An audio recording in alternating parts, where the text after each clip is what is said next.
Chapter 63. Evenly matched. The updates are gradually stabilizing. When my body gets better, I will update twice a day. I hope everyone will continue to support me. Qin Sheng did not want to stay in Shangshan Ruoshui forever. Even if he wanted to, Jiang Xianbang would not waste his talent like this. Jiang Xianbang was planning to train Qin Sheng to be his successor. Most of the time, Qin Sheng wanted to keep a low profile. He did not want everyone to treat him differently because of his relationship with Jiang Xianbang. However, after staying in Shangshan Ruoshui for a period of time, Qin Sheng felt that there were many little bodhisattvas in this temple. Even if he wanted to keep a low profile, others would find trouble with him for no reason. Now, Qin Sheng thought it through. There was no need to be polite to this group of people because they were not on the same level at all. Therefore, he still had to teach them a lesson. Yu Fengji, this woman, was very shrewd and scheming. Qin Sheng felt that she was still ambitious. This kind of woman could not be controlled by anyone. If he did not nip her in the bud, who knew what kind of trouble she would cause in the future? As for Wang Haichao, Qin Sheng was not afraid. After all, it was easy to dodge a spear in the open, but hard to guard against a stab in the dark. After Qin Sheng left the box, Yu Fengji still had not come back to her senses. Things had developed beyond her expectations. This Qin Sheng was really bold. It seemed that she had really underestimated this man.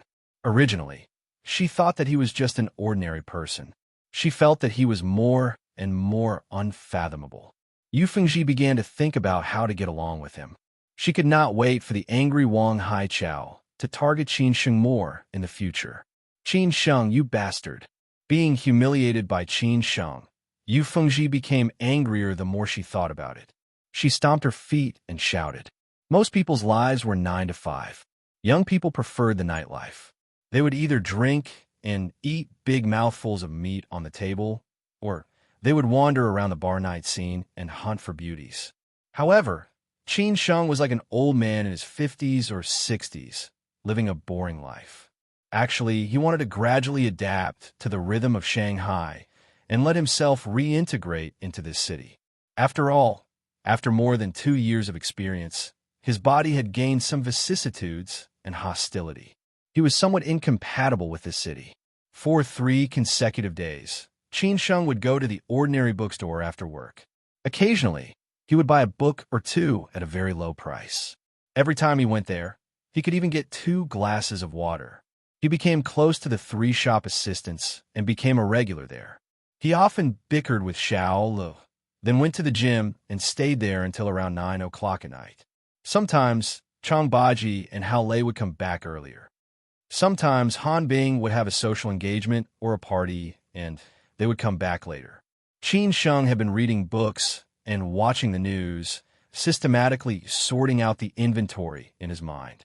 This life was a little boring, but to Qin Sheng, it was fulfilling. There was one more thing he had handed over to Chang Baji and Hao Lei, which was the matter with Shui Hao. Chang Baji and Hao Lei did not know whether to laugh or cry. It was too easy for an old fox like Chang Baji to deal with a few high school students. He settled the matter last night. The 3 high school students were directly tied up and taken to the suburbs. First, they were blindfolded and thrown at the beach for an hour. Then they were blindfolded and beaten up. Finally, they were warned not to provoke Shui Hao. Shui Hao is not someone they could afford to offend. This was just a lesson. If there was a next time, they would have to prepare for their funeral. If you don't believe me, you can ask your parents to find out about the Shui family's background. The high school students were usually just playing house. They had never seen such a scene. They were frightened on the spot, and one of them even lost control of his bowels. At noon the next day, Qin Sheng was eating at Shangshan Ruoshui cafeteria when Shui Hao called him excitedly. When did you teach them a lesson? You don't have to worry about that. Did it work? Qin Sheng replied while eating. Shui Hao was obviously very excited. He laughed and said, "What do you mean by effective?" It worked. When they saw me today, it was as if they had seen a ghost. I stared at them with a livid face, and they actually came to me to apologize. They said that they would not dare to do it again. I took the opportunity to say that it's not a bad thing to keep a low profile. Then I hid my achievements and left, leaving them in a mess. What do you think of my acting tough? I gave you 99 points. I was afraid that you would become arrogant. Qin Sheng did not know whether to laugh or cry. This made Xue Hao feel very proud. After he calmed down, Xue Hao quickly said, "Oh yes, I have something to ask you first. Are you free tonight?" "Why? You want to treat me to dinner?" Qin Sheng asked casually. Xue Hao quickly explained, "No, it's my aunt who is treating you to dinner. Come to my aunt's house tonight, and she will personally cook for you. You're in luck. There are not many people in Shanghai who get such treatment. It's all thanks to me. How about it? I didn't lie to you, did I? If you help me deal with the trouble, I'll help you court my aunt." Qin Sheng was dumbfounded. He really did not know what Miss Chong Sam would think if she knew that her nephew had sold her out just like that. One who is unaccountably solicitous is hiding evil intentions. "I won't go." Although Qin Sheng had not seen Miss Chong Sam for a long time, he still subconsciously missed her when he thought of her charm. Hearing this, Xue Hao panicked and shouted, "Qin Sheng, you son of a b****, don't act like you're innocent. Others want to taste my aunt's cooking, but they don't even have the chance. What do you mean by hiding evil intentions? My aunt heard that we're good friends, and you helped me a lot last time. She even misunderstood you. She feels bad about it. So she invited you to her house for dinner. Can you not think too much about it?" "Really?" Qin Sheng asked with interest. Xue Hao scolded, "Damn it, why would I lie to you? Are you coming or not? Don't say that I didn't give you a chance. Come on, address in time." Qin Sheng stopped teasing Xue Hao and said calmly, 6:30 p.m., Huangpu Bay, Green City. Call me when you arrive. I'll come out to pick you up. Huangpu Bay, Green City. Why did it sound so familiar to Qin Sheng? After searching on Google Maps, he found out that it was opposite Huarun 9 Mile Bond where Han Bing lived. No wonder it sounded so familiar. It was also a mansion. Miss Chong Sam was indeed a rich woman. In the afternoon, Su Lancheng found Qin Sheng again, saying that Jiang Xianbang was looking for him. Qin Sheng could not bring his phone during working hours, so Jiang Xianbang had to contact him through Su Lancheng. Qin Sheng answered the phone in Su Lancheng's office. Jiang Xianbang told Qin Sheng that he had returned to Shanghai and that he was free today. "What's the matter?" Chang Baji said that he wanted to meet Jiang Xianbang first before deciding whether to be the security manager of Shangshan Ruoshui. Today, Jiang Xianbang had just returned to Shanghai and decided to meet Chang Baji. He was also interested in this man. Finally, Jiang Xianbang asked Qin Sheng to bring Chang Baji over while he waited in the garden house. After hanging up the phone, Qin Sheng said to Su Lancheng, "Mr. Su, Mr. Jiang asked me to go over. I need to apply for leave." "Qin Sheng, you don't have to be so polite when we're together. Just call me Uncle Su." Su Lancheng patted Qin Sheng's shoulder and said with a smile, "Go ahead. I'll inform manager and tell her that I've sent you out to do something." "Thank you, Uncle Su." Qin Sheng smiled and left. After coming out of Shangshan Ruoshui, Qin Sheng called Chang Baji and told him that Jiang Xianbang was back and wanted to see him. Chang Baji said that he was fine, so Qin Sheng took a taxi to pick Chang Baji up. Then the two went straight to Jiang Xianbang's garden house. In fact, Jiang Xianbang originally wanted his driver to be the security manager of Shangshan Ruoshui, but he gave up in the end. This young man had been working for 5 years and was very good at dealing with people. He was really reluctant to let him go. Moreover, he was also responsible for the security of this garden house, so he gave up in the end. Qin Sheng had become a regular here, and Jiang Xianbang also said that in the future, Qin Sheng could come anytime and anywhere. This was his home, so the guard let him in directly. Jiang Xianbang was not in the living room today, but in the collection room on the second floor, cleaning his bottles and cans. The housekeeper came up to tell him that Qin Sheng and the guests had arrived. Jiang Xianbang directly asked them to bring them into the collection room. From the beginning of entering the door, Chang Baji was looking at Jiang Xianbang's mansion. Obviously, he was a person who paid attention to details, which made him more interested. When Qin Sheng came in, Jiang Xianbang was holding a magnifying glass to observe the lines on a cup. Qin Sheng mocked him mercilessly. "Uncle Jiang, who is as rich as a country, is playing with you old things again? Are you free?" Hearing this, Jiang Xianbang put down the magnifying glass and straightened up. He turned around and stared at Qin Sheng. You are getting more and more disrespectful. This must be Lao Chong. Jiang Xianbang focused his attention on Chong Baji, who was next to Qin Sheng. He had seen Chong Baji's photo, but it was the first time he saw him in person. He knew a little about reading people's faces, so when he saw a stranger, he would definitely look at his face. To be honest, Chong Baji's face was not a good one. Chong Baji did not greet him. He just squinted his eyes, smiled, and nodded, which was considered greeting. Qin Sheng, Qing, O's car went to the 4S shop for maintenance today. It's not easy to get a taxi now. You go to the music academy to pick her up. The housekeeper has a phone number. You can ask him for it. Jiang Xianbang told Qin Sheng. In addition to sending Qin Sheng away and letting him have a good chat with Chong Baji, he also wanted Qin Sheng to have more contact with Qing. After all, if he was not here in the future, Qin Sheng could help him take care of her, in case this girl was bullied.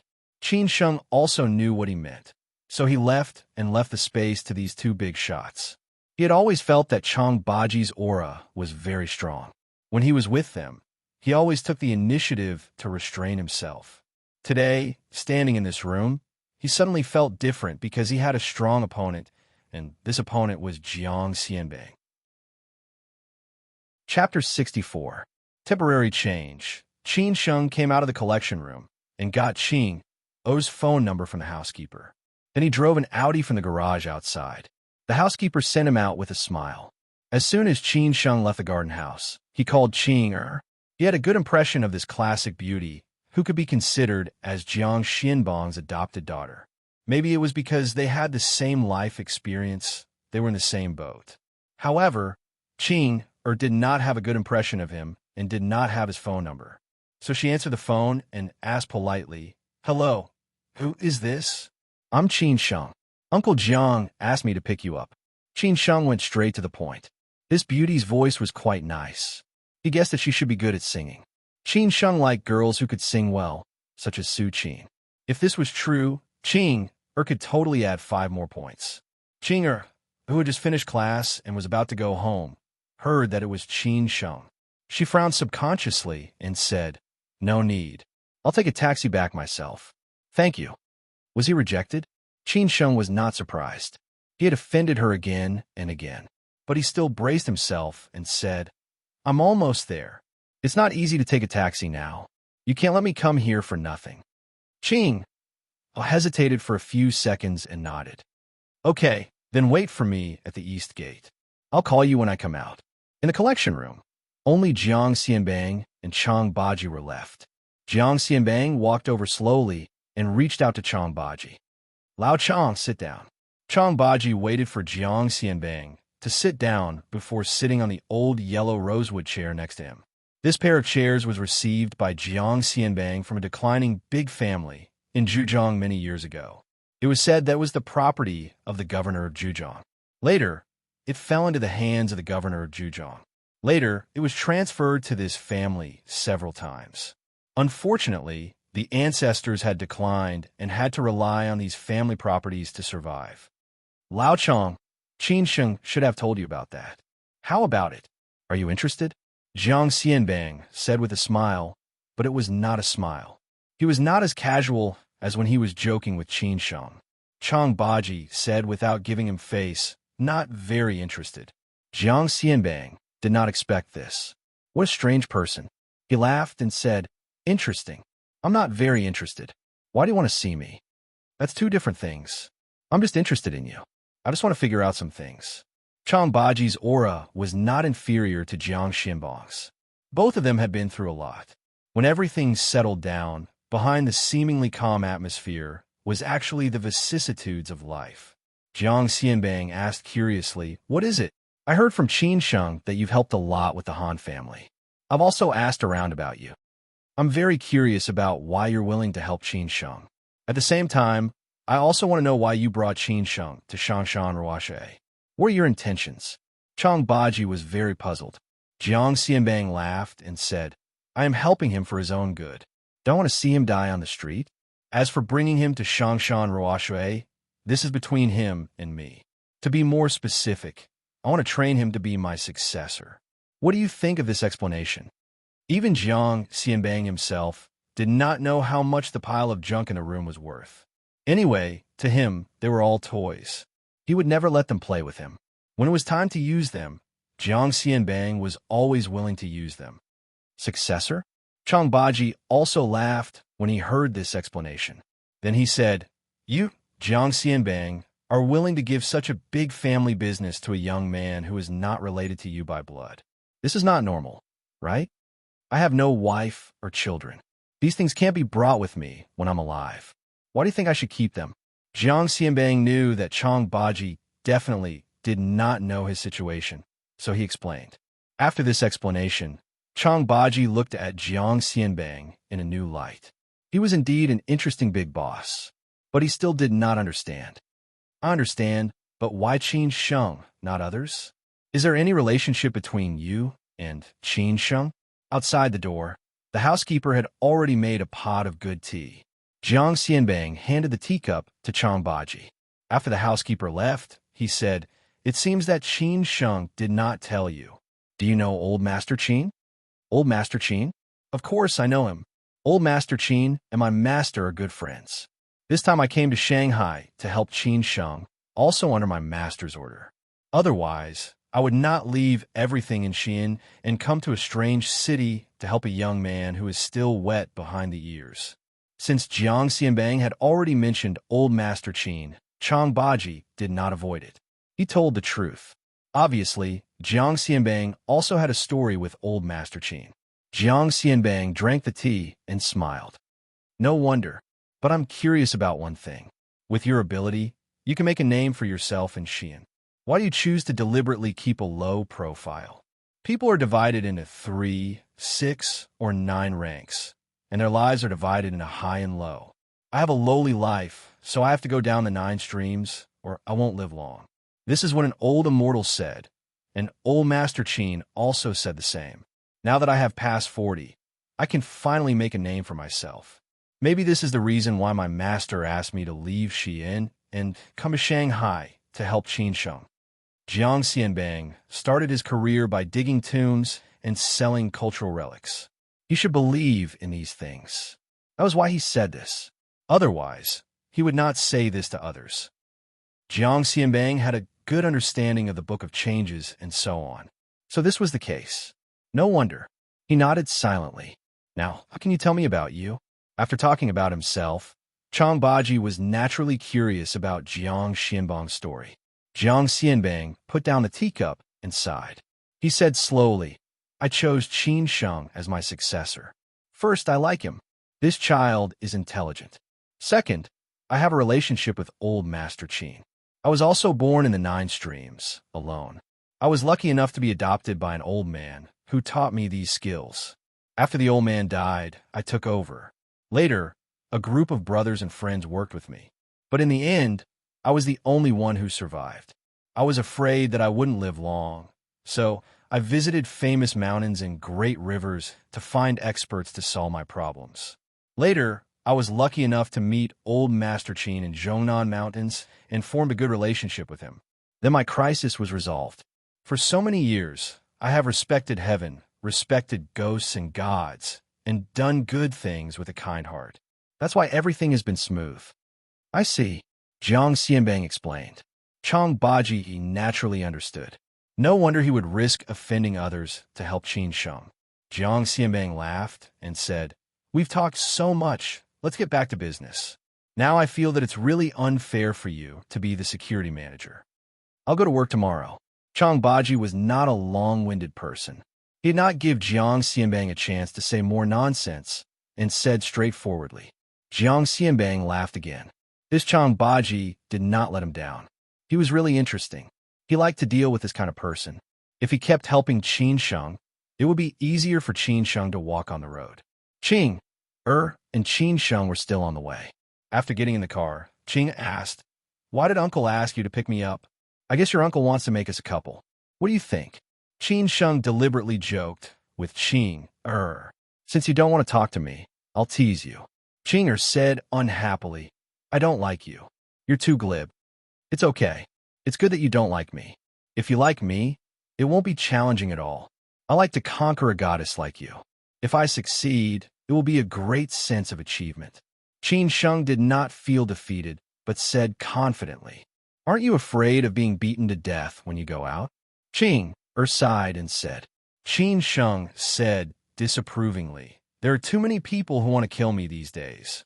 I can let you cut the queue. What do you think? It's good for you, right?" Boring. Qing really admired Qin Sheng. She had never seen such a boring man. If she did not know Uncle, she really did not want to see Qin Sheng. The music academy was not far from Jiang Xianbang's garden house, so it did not take long to arrive. After the car entered the garage and stopped, Qing could not wait to leave. She really did not want to stay with Qin Sheng for another second. When Qin Sheng went in, Jiang Xianbang and Chang Baji were in the living room, drinking and talking about heroes. This directly made Qin Sheng's eyes pop out. He was stunned and said, "What's going on?" Qing was very dissatisfied. She ran to Jiang Xianbang and snatched his wine cup. "Uncle, why are you drinking again? Today is a happy day. Drink with your uncle," Jiang Xianbang said with a loving face. He really doted on this girl. Chang Baji looked up and said, this is my adopted daughter. Her name is Qing Jiang Xianbang introduced. He then pulled Qing to Chang Baji and said, "Qing this is your Uncle Chang." "Hello, Uncle Chang," Qing said very politely. Chang Baji smiled and nodded. He felt that this girl was really beautiful. Her style was different from Han Bing's, but also quite suitable for Qin Sheng. Qin Sheng, who had already walked over, looked helpless. Damn, the seniority is messed up again. Qin Sheng, Lao Chang has agreed to be the security manager of Shangshan Ruoshui and also the deputy general manager, Jiang Xianbang said casually. This was a sudden change of decision. Chang Baji could come to Shangshan Ruoshui not because of him, but because of Qin Sheng. So he could not be wronged. Being the deputy general manager was his sincerity. Chang Baji was also a little surprised, but he did not say much. Qin Sheng had long been used to Jiang Xianbang style. He casually said, "As long as you are happy, it's almost dinner time. I asked the kitchen to prepare a table of good dishes. Let's have a few drinks later." It was almost 6 o'clock. Jiang Xianbang and Chang Baji were like birds of feather, so they wanted to have a drink or two. Qin Sheng looked at the time. He promised Xue Hao and Ms. Chong Sam, so he could not stand them up. So he said, "Okay, you two drink. I have something to do. I have to go first. It's almost dinner time. What are you going to do? Leave after eating?" Jiang Xianbang frowned. Qin Sheng laughed and said, "Pick up girls, believe it or not." Jiang Xianbang did not know why.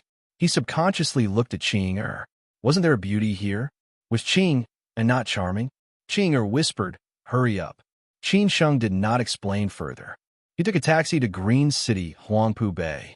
When he arrived at the entrance of the community, he bought some fruits. He could not be rude. Then he called Xue Hao. Xue Hao came down to pick Qin Sheng up. Chapter 65. Something was up.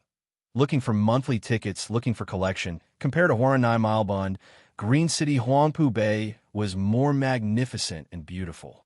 Presumably, this mansion on the Bund facing Pudong was also worth a lot of money. Qin Sheng could not help but wonder when he would be able to have his own kennel. This was not the first time he had thought about it. After buying some fruits, Qin Sheng waited at the entrance of the residential area. The security seemed to be very strict. After a while, Xue Hao ran out and said, "I thought you wouldn't dare to come. It's not the 18th level of hell. What's there to be afraid of? Unless your aunt is a tomboy version of Hannibal?"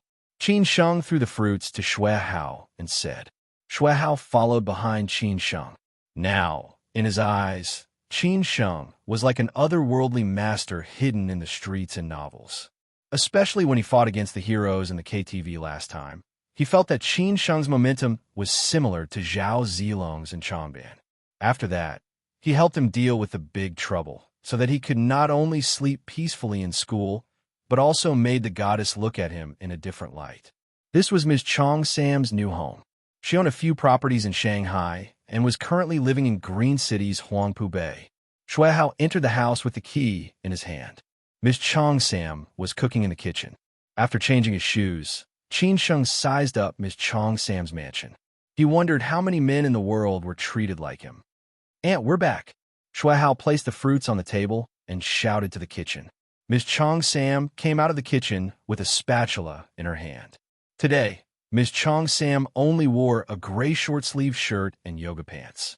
Her hair was coiled up, and she wore an apron. To Qin Sheng, this was a different kind of feeling. No matter how much Miss Shui criticized Miss Chong Sam in his heart, Qin Sheng still had to be respectful on the surface, lest Miss Chong Sam bully him in Shangshan Ruoshui in the future. This was not something that Wang Haichao and Yu Fengji could compare to. Qin Sheng, you're here. Sit in the living room with Hao and watch TV. I'll be ready soon. Shui Qingyan wiped the sweat off her forehead and smiled. Qin Sheng smiled politely. Miss Shui, do you need my help? You can cook. Shui Qingyan was doubtful.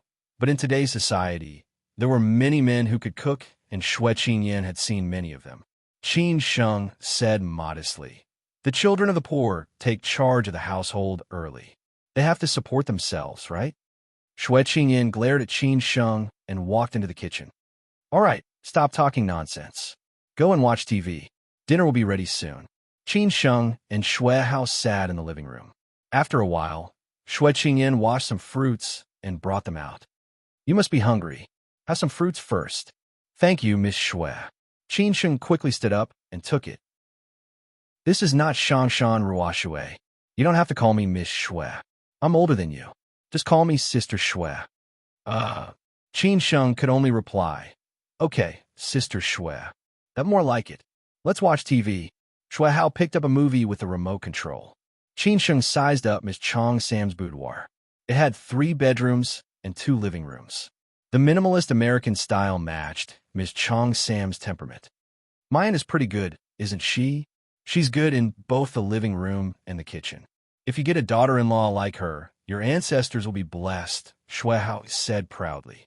He knew that his aunt had a lot of suitors, but it was a pity that she was not interested in any of them. His grandfather was very anxious about this. Shui Hao's aunt had a lot of admirers. Qin Sheng picked up an apple and started eating. He glanced at Miss Chong Sam's back and asked curiously, what does your aunt do for a living? Take a guess. Shui Hao deliberately kept Qin Sheng in suspense. Qin Sheng cursed in a low voice, F*CKU. Ultraman versus Zhang Sanfeng. Ha! Shui Hao was amused by Qin Sheng's scolding. He then explained, my aunt is the general manager of an investment company. They have 2 listed companies. What do you think? Is she good enough for you? Good enough for me? Are you out of your mind? I don't have a car or a house. I'm just a loser. How dare you ask me if your aunt is good enough for me? Are you sure you're not here to humiliate me? Qin Sheng did not know whether to laugh or cry. Shui Hao acted like an experienced person and said, vulgar. You're so vulgar. Is my aunt the kind of woman who looks at her family background? If she was, she would have been married a long time ago. There are many men who are richer, more capable, and more powerful than you. My aunt likes a man's character. If she likes a man, she would not look down on you even if you were a beggar by the roadside. That's easy for you to say. Qin Sheng could not be bothered to talk nonsense with a little kid. It was as if whatever he said, his aunt would be whatever he said. Qin Sheng knew his place. After chatting with Shui Hao for a while, Shui Qingyan took off her apron and came out of the kitchen to tell Shui Hao that dinner was ready. Qin Sheng quickly ran into the kitchen to help, only to find out that Miss Chong Sam was not making Chinese food. Instead, it was Western food. There were steak, pasta, salad, and so on. Qin Sheng only wanted to ask if these things could fill him up. I like to eat simple at night. Chinese food is too greasy, so I made some Western food. Are you used to it? Shui Qingyan asked casually. What else could Qin Sheng say? He could only say, I'm used to it. I'm not picky about what I eat, as long as it's edible. It seems that you don't trust my cooking skills, Shui Qingyan said half-jokingly. Qin Sheng knew that he had said something wrong. He said awkwardly, No. Did you drive? Shui Qingyan asked. No. Can you drink? Shui Qingyan continued to ask. Qin Sheng hesitated for a while, not knowing what Miss Chong Sam meant. In the end, he nodded and said, As long as you don't make me drunk, I can still drink a little. Then drink some. Shui Qingyan got up and went to the wine cabinet to take a bottle of 2005 White Horse. She liked red wine more. She was familiar with the series of major regions. When she had nothing to do, she would drink by herself. Shui Qingyan only drank half a bottle of red wine and stopped drinking. After all, she had only met Qin Sheng a few times. It was impossible for her to drink more with him. "Auntie, I want to drink too." Shui Hao did not drink, but he always felt that it was not manly for him to drink. Shui Qingyan stared at Shui Hao and said, "Of all the things a kid should learn, he should learn how to drink. Don't drink." "Auntie, I'm not young anymore. Just one glass," Shui Hao begged. Shui Qingyan helplessly poured him a glass. Boys would become men sooner or later. A man who did not drink would be in vain. "Qin Sheng, first of all, thank you for your help last time. If you had not arrived in time, Shui Hao might have been in trouble that night. Secondly, I would like to formally apologize to you. I was a little impulsive that night. I hope you don't mind." Shui Qingyan did not have any makeup on today, except for her lipstick. When she was at home, she basically did not have any makeup on. Her words made Qin Sheng feel a little embarrassed. He raised his glass and smiled. "Sister Shui, you're too polite. This is just my job. You don't have to do this. If you need anything in the future, you can tell me directly. You don't have to do this. There are no outsiders here. If you continue to be so polite, I won't cook for you next time." Shui Qingyan stared at Qin Sheng and shook the red wine glass in her hand. Qin Sheng felt that Miss Chong Sam was acting strange today. Logically speaking, there was no need for a big shot like her to be so polite to him. Could it be that she had found out about his relationship with Jiang Xianbang? That should not be the case. Even so, there was no need for her to be so polite. Qin Sheng could not figure it out. "All right, I'll listen to you. But I also want to say that you don't have to be so polite with me." Qin Sheng took a deep breath and said calmly, "That's more like it. Come." Shui Qingyan smiled and raised her glass. She clinked glasses with Qin Sheng and Shui Hao. She raised her head slightly and took a sip, leaving a bright red lipstick mark on the glass.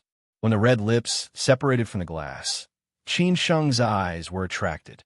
He felt that there were many times when women were extremely seductive and sexy. They did not need to be naked. All they needed was a casual action like this moment. Shui Hao, who was watching from the side, saw Qin Sheng's silly look and quickly gave him a kick. "What an embarrassment. How dare you say that you're not interested in my aunt? Look at you, you're almost drooling."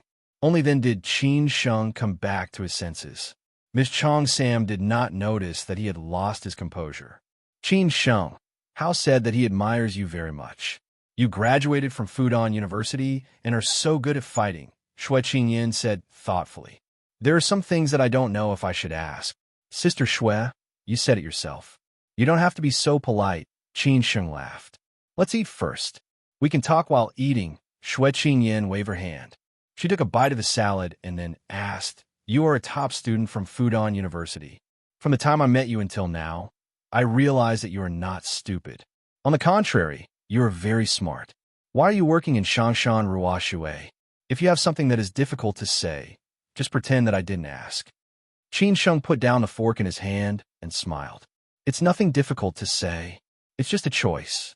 After I graduated from Fudan University, I did not go to work directly. Instead, I traveled for 2 years and only returned to Shanghai last month. Firstly, I was short of money. Secondly, I wanted to find a job and reintegrate into the city. That's why I went to Shangshan Ruoshui." Qin Sheng's explanation was half true and half false. "Oh, I see. No wonder." This explanation was reasonable.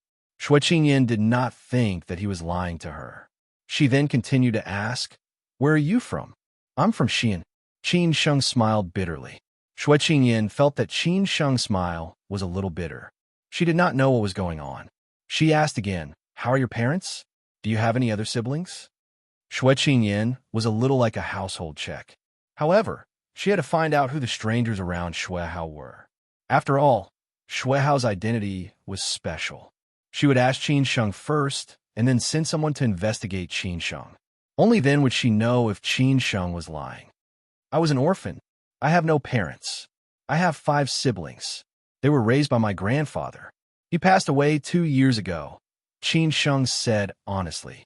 This answer surprised Xue Qingyan. She did not expect Qin Sheng to have such a miserable life. Xue Hao was also stunned.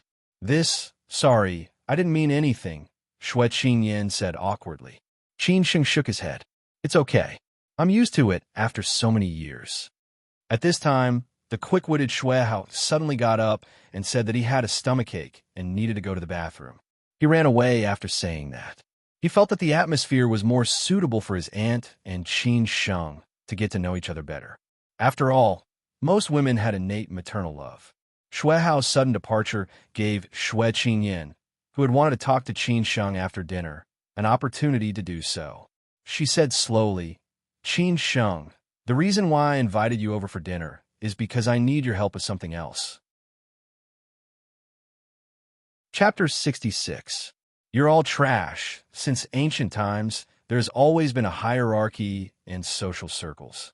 For example, in ancient times, it was difficult for people to sit at the same table due to their different social circles. For people like Ms. Chong Sam, their social circle might talk about which company was preparing for an IPO, whose company had received an angel investment, which leader in the city had changed his position, the Paris fashion show was about to start, and who had gone on a trip to Europe, etc. But for people like Qin Sheng, they might talk about how he was short of money and needed to borrow some money, or how the leader of the company was always looking for trouble with him, or how his monthly salary was not enough, etc. Therefore, Qin Sheng felt that something was wrong from the beginning. How could he let Ms. Chong Sam treat him to a meal when he was just helping Xue Hao? Now, Ms. Chong Sam was finally telling the truth. Sister Xue, you've said it yourself. Just tell me what you need. As long as it's within my means, I'll try my best, Qin Sheng said calmly. Xue Qingyan held her wine glass thoughtfully.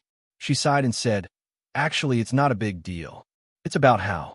Hao's parents are busy with work. After his father was transferred to Shanghai a few years ago, he stayed in Hangzhou to live with his father.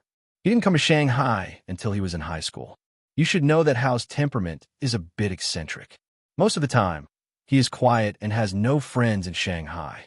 Both his parents, and I hope that he can be more cheerful. But no matter what happens, he doesn't communicate with us. I can see that Hao quite approves of you and can chat with you. That's why I want to ask you for help. I don't understand what you mean, Sister Xue. Xue Hao was an eccentric person. He had become friends with Xue Hao because Xue Hao was unconventional and did not treat him as a child. Now that their relationship had improved, they could talk and laugh. However, Xue Hao was reluctant to interact with strangers. Xue Hao's mathematics and politics are not good. Didn't you graduate from Fudan University? I want you to tutor him when you're free. At the same time, you can let us know if anything happens to him. What do you think? Her brother was on the rise and did not have time for these things, so Xue Qingyan naturally had to help him. Qin Sheng was shocked. He thought that he would have to climb a mountain of knives and dive into a sea of fire. But this was quite difficult for Qin Sheng. After all, his life was quite stable now. Qin Sheng said with a headache. Afraid that Qin Sheng would not agree, Xue Qingyan hurriedly said, Not every day, just on the weekends. If you're free, take him out for a walk. As for the reward, I won't treat you badly. Qin Sheng did not say anything. Sister Xue Hao and I are friends. This has nothing to do with compensation. I know you're doing this for his own good, but have you communicated with him? If he agrees, I have no objections, Qin Sheng said after hesitating for a while. After all, if he could get closer to Ms. Chong Sam, it would help him in the future. Xue Qingyan smiled and said, Don't worry. I will communicate with him and tell you the result later. All right. The dinner was very sumptuous, but Qin Sheng was not full. After leaving Green City Huangpu Bay, Qin Sheng returned to Shilin Huayuan and ate a bowl of Hunan rice noodles outside the neighborhood. Then he called Chang Baji to ask if he had left Jiang Xinbang's place. Chang Baji said that he had returned to Shilin Huayuan. Qin Sheng then called Han Bing and told her that Chang Baji had been appointed as the deputy general manager of Shangshan Ruoshui. Han Bing had no objections. She really had nothing to do now. It was enough for Hao Lei to be her driver and bodyguard. As for Chang Baji, it was really a waste. The treatment of the deputy general manager of Shangshan Ruoshui was naturally not comparable to that of her bodyguard. She had no objections. A new day had begun.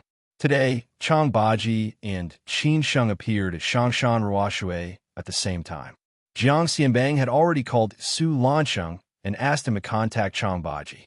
Su Lancheng could only obey the big boss's arrangement and had no other objections, although he was curious about the reason for adding a deputy general manager. Originally, Shangshan Ruoshui only had a regular meeting on Monday. Everyone would be present. Secondly, unless there was a major mistake, there would basically be no meeting at other times. In the hall on the first floor of Shangshan Ruoshui, Su Lancheng stood at the front with Chang Baji standing beside him. Next to him were the managers of the various departments. He was dressed in formal attire and looked quite imposing. After everyone had arrived, he said slowly, "Everyone must be very curious about why we have a regular meeting today. As we all know, the security manager, Chun Xiangyang, resigned due to personal reasons. Now the position of the security manager is temporarily vacant and will be temporarily taken over by Deputy General Manager Yuan Hua. The security department is an important department in Shangshan Ruoshui. The company attaches great importance to this and has hired a new security manager with a lot of money. He is Mr. Chang Baji. Everyone, let's give a round of applause and welcome Mr. Chang Baji into our family." At first, everyone was curious about why there was a regular meeting. When they saw a strange man beside Su Lancheng, they guessed that he might be the new security manager. Now they were right. Chang Baji walked forward slowly and waved to everyone with a smile. "Thank you." At the same time, Mr. Chang Baji will also be the deputy general manager of Shangshan Ruoshui. In the future, I hope everyone can support Mr. Chang Baji to make Shangshan Ruoshui a dazzling star in Shanghai. Now, Mr. Chang Baji will speak. After Su Lancheng finished his speech, his task was considered completed.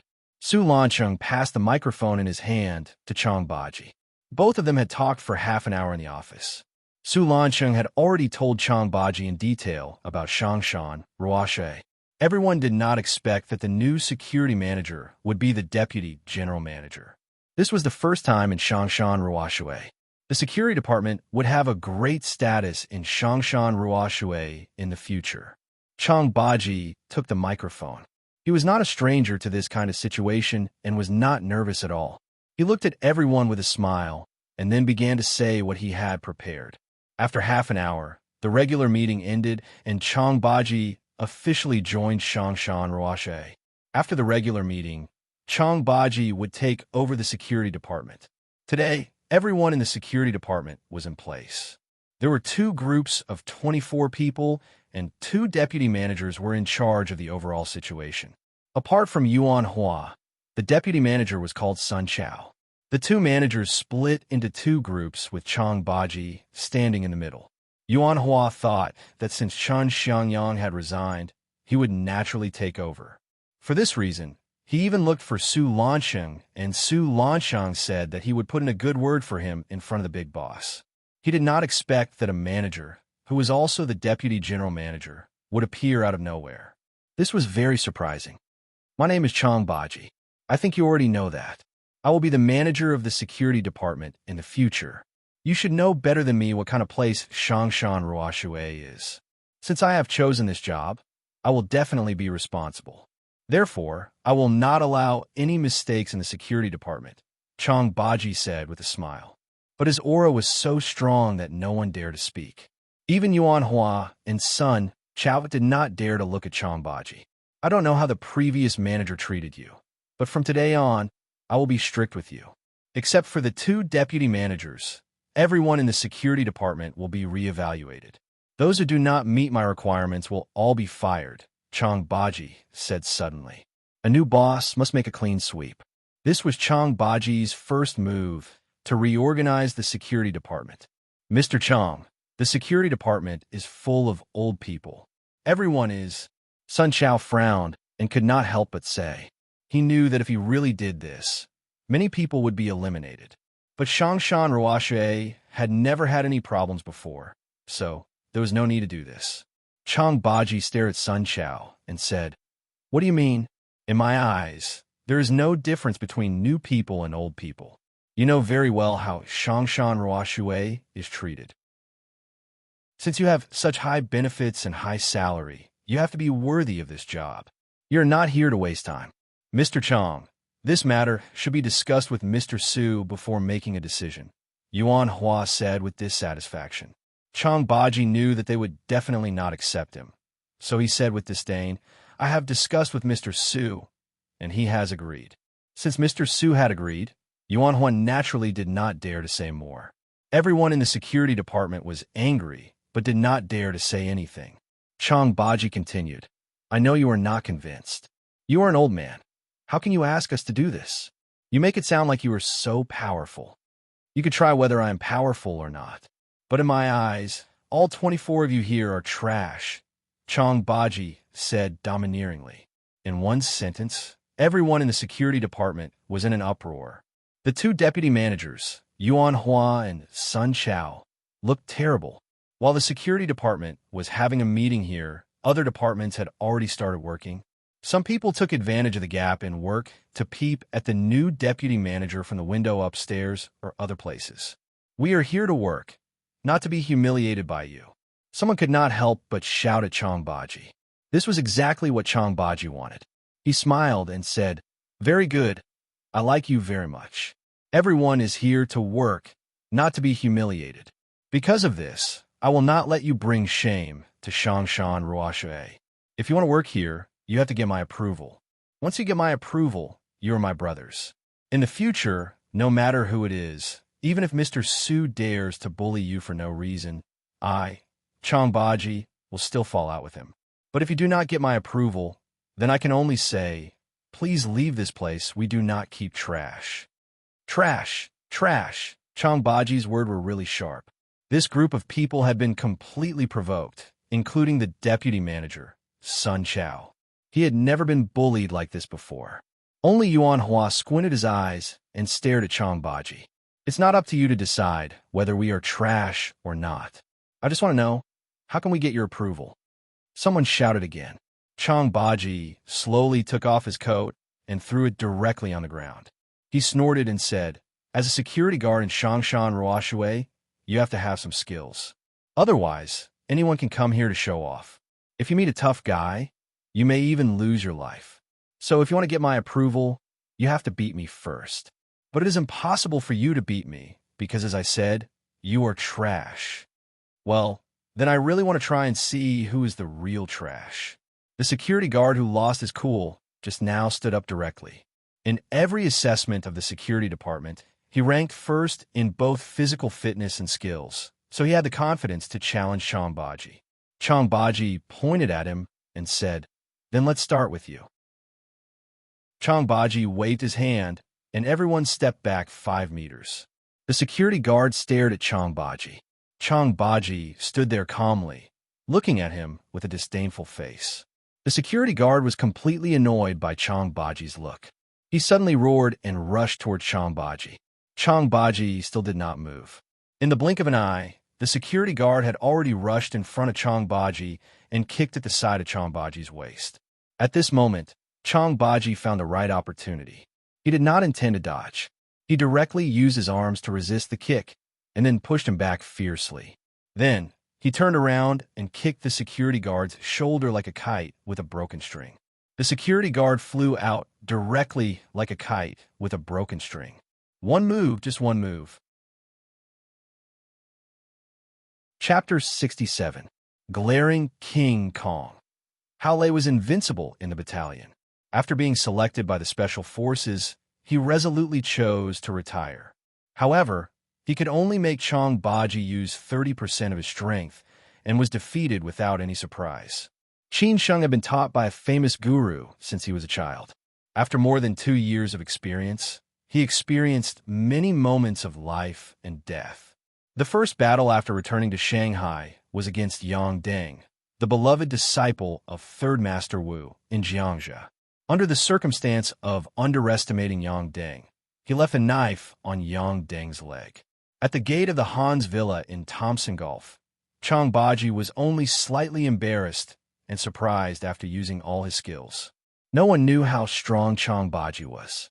At least in Xin, for so many years, Chong Baji had met all kinds of people and had never lost a battle. Therefore, today in Changshan Ruoshui, facing this group of so-called martial arts practitioners that Jiang Xianbang spent a lot of money to invite, Chang Baji dared to say that they were all rubbish. This group of people, of course, did not believe it. Now, the first person had been defeated in just one move. Everyone was stunned by this result. Everyone knew that Chang Baji dared to say this because he was extraordinary.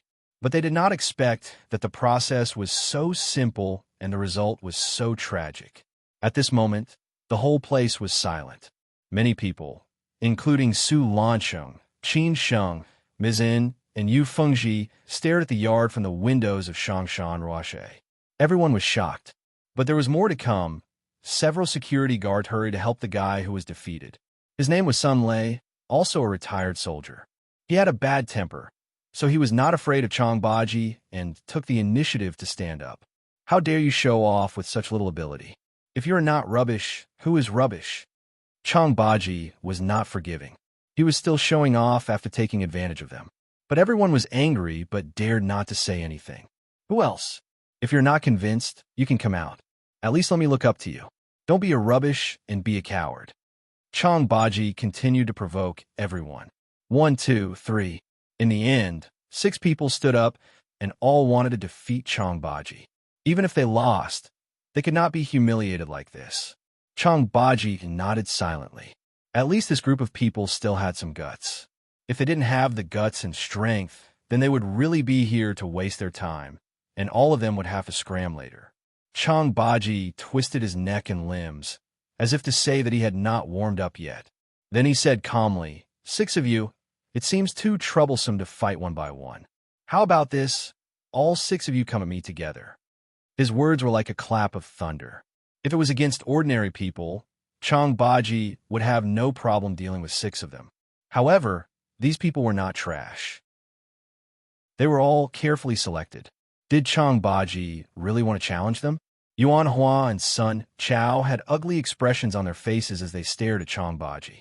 If Chang Baji really did that, even the 2 of them might not be able to defeat all 6 of them. However, none of the 6 people moved. They were not sure if Chang Baji really wanted to do this. As I said, you're all trash. The 6 of you together are just 6 trash. Chang Baji squinted his eyes and smiled. He did not take any of the people present seriously at all. These words finally angered 2 of the security guards. They almost roared and rushed towards Chang Baji. When the other 4 saw that the 2 of them had already charged, they didn't care anymore.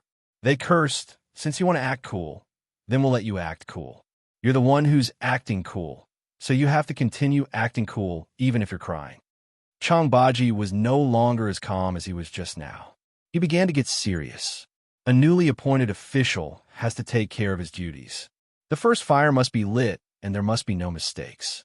This was related to his prestige in the hearts of these people in the future and his position in Changshan Ruoshui. Even if these people were really good-for-nothings, he had to take it seriously. Moreover, they were all very capable people. Therefore, even a lion would use all its strength to fight a rabbit. The 2 people who rushed to Chang Baji first formed a triangle and attacked Chang Baji from left and right 45 degrees. The strength of these 2 people was not as good as that of the previous Cha. They used all their strength and vowed to take down Chang Baji. Even if they could not defeat Chang Baji, they wanted to create an advantage for their brothers behind them. Chang Baji took 2 steps back without batting an eyelid. Just 2 steps, and he rushed forward without hesitation. This time, he did not choose to defend. Instead, he chose to attack with the simplest and most violent method. No matter how they attacked, Chang Baji only had one word to say, fight. When the 2 sides met, Chang Baji suddenly jumped high and swept his leg in the air to attack the security guard on the left. The security guard seemed to be frightened. Chang Baji's momentum was 2F** king strong. At the moment when he was stunned, Chang Baji's foot had already kicked on the arm that he had casually blocked. The security guard only felt that his arm seemed to be broken. That kind of heart-wrenching pain made him not have time to shout. After landing on the ground, Chang Baji had already grabbed his arms and directly threw him to the 2 security guards behind him. Then, without hesitation, Chang Baji rushed to the security guard next to him. After dodging the security guard's punch, Chang Baji bent down and hit his back with his elbow. Then he grabbed the wrist of a security guard who followed up with a punch and pulled it down. Then he hit the security guard's chest with his knee. The security guard directly fainted. In the blink of an eye, he had defeated 2 security guards. The other 4 security guards had already come up. Unfortunately, their momentum was already weak. Chang Baji was like a fierce tiger coming down the mountain, fighting unscrupulously in the midst of a pack of wolves. The whole scene was extremely tragic. In just 3.5 minutes, Chang Baji had defeated 6 security guards.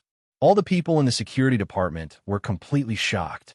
The group of onlookers were dumbfounded and had a look of disbelief on their faces. Only Qin Sheng and Su Lancheng were not surprised by this. At this time, in the courtyard, all 6 security guards were lying on the ground, grimacing in pain and shouting. Chang Baji stood where he was like a King Kong, glaring angrily. Chang Baji muttered to himself, "I told you you were trash. Why don't you believe me?"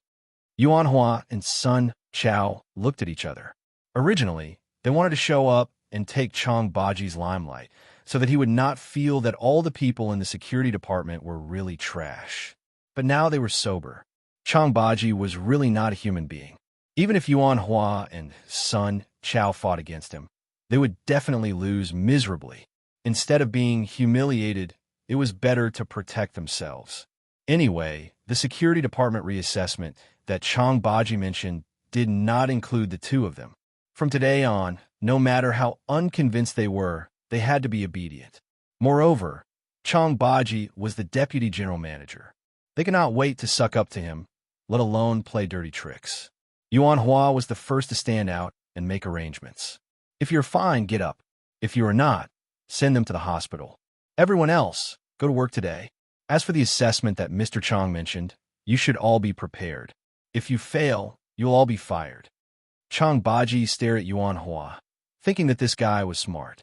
He took the opportunity to pull up a security guard in front of him, patted him on the shoulder, and left with a smile. He hid his achievements and fame, leaving the crowd with a back view that was like a high mountain. "Mizzen, is this Mr. Chang human?"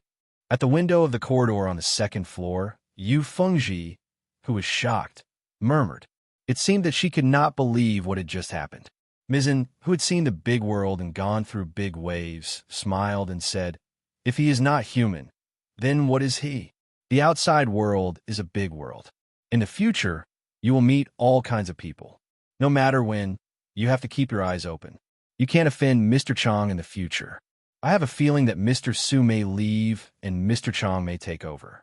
Today is his battle to establish his power." "What?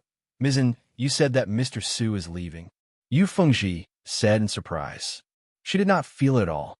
Compared to Yu Fengji, a woman of Ms. An's age could feel Chang Baji's aura more clearly. Even Su Lancheng's aura seemed to be inferior to his. She just didn't know how good a man of his age was in bed. Thinking of this, Ms. An's heart fluttered a little. Yu Fengji's words brought Ms. An back to reality. She shook her head and said, "I don't know. I just have a feeling. Later, let me find a way to find out if there is any news from the company." On the 3rd floor, Su Lancheng also witnessed the whole process in the yard. Whether it was Qin Sheng or Chang Baji, Su Lancheng knew more than Mizzen. He knew that Chang Baji was probably here to help Qin Sheng. Otherwise, he would not be able to hold the position of vice president. As for himself, he would leave sooner or later. In Shangshan Ruoshui, his era was coming to an end and Qin Sheng's era was about to begin. He wondered what kind of world Qin Sheng would have here. After watching the performance show, Qin Sheng did not have any feelings. It seemed that he had long been used to it.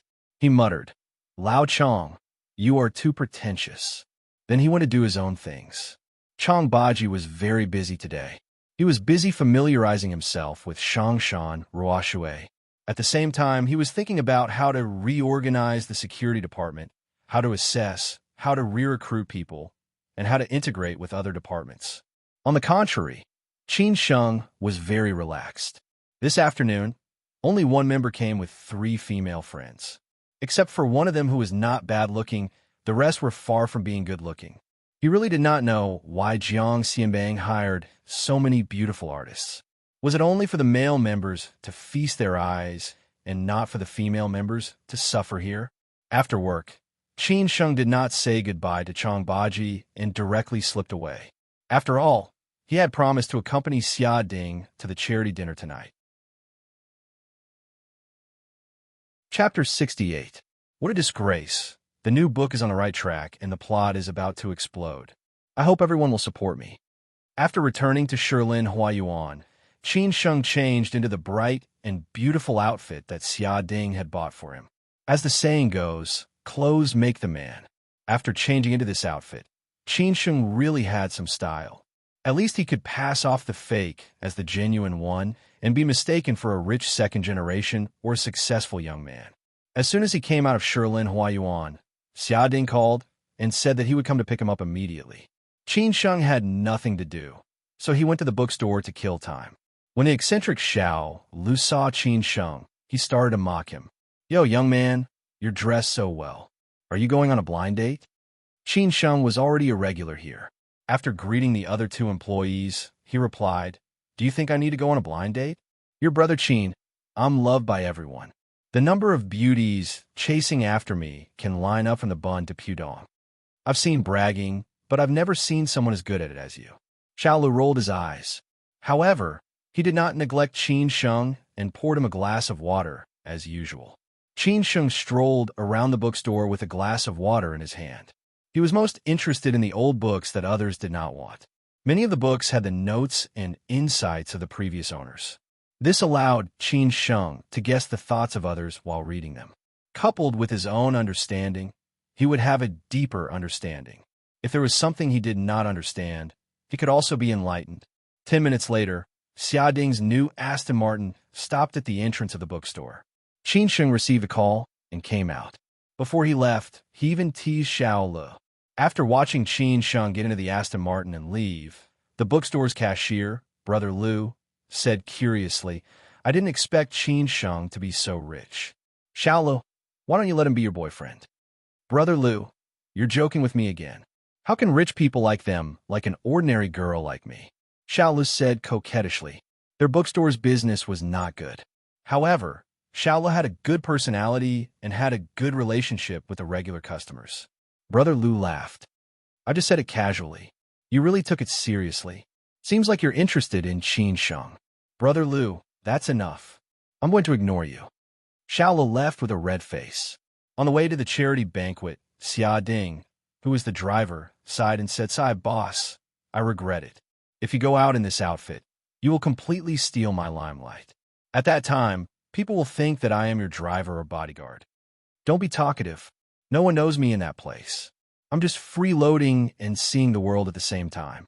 There must be a lot of people who know you. How can I steal your limelight?" Qin Sheng said angrily. Xia Ding said cheerfully, "Why don't I introduce you to a few beautiful women?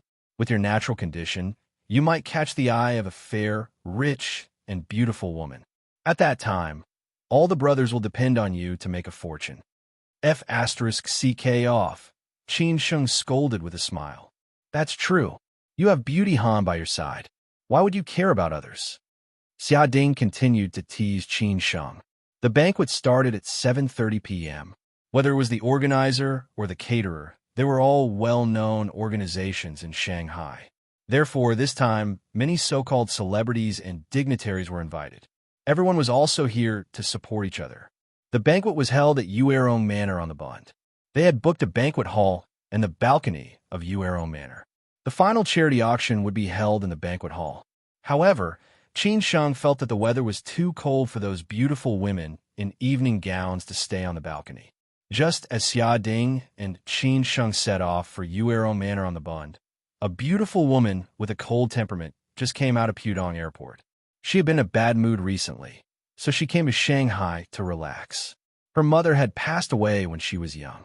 As her relationship with her father was too stiff, she had always been closer to her mother's relatives, such as her grandmother who doted on her the most, her uncle, and her aunt. Recently, her grandmother had been living in Shanghai. She missed her a little, so she came to Shanghai. When she came out of the airport, the person who picked her up was the second son of her aunt. He was an ignorant and incompetent playboy. Compared to his brother who went to Xinjiang directly after graduating from military school, he really worried the family a lot. Fortunately, he was more strict, otherwise, she did not know what kind of trouble he would get into. Every time she saw this cousin, she was quite helpless. Sister, long time no see, I really miss you.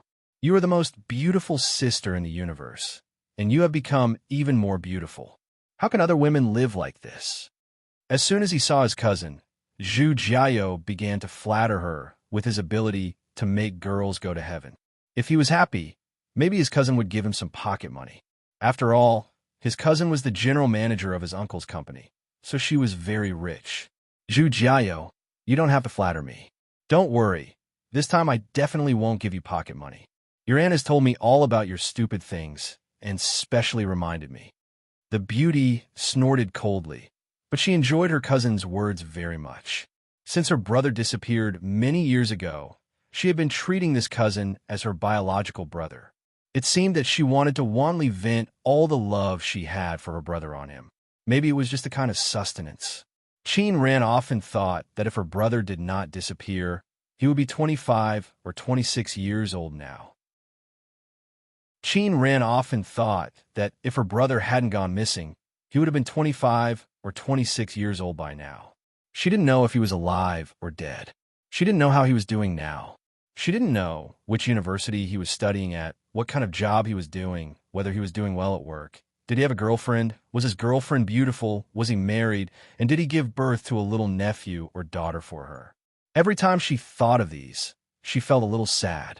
Everyone did not understand why she was still not married when she was already in her early 30s. It was because she had sworn that if she could not find her brother, she would never get married in this life. Sister, my dear sister, I'm not flattering you. I'm saying this from the bottom of my heart. I haven't seen you for a long time. Why don't I miss you? Zhu Jiao, who had just graduated from the university, said with a sad face. Recently, he was really short of money.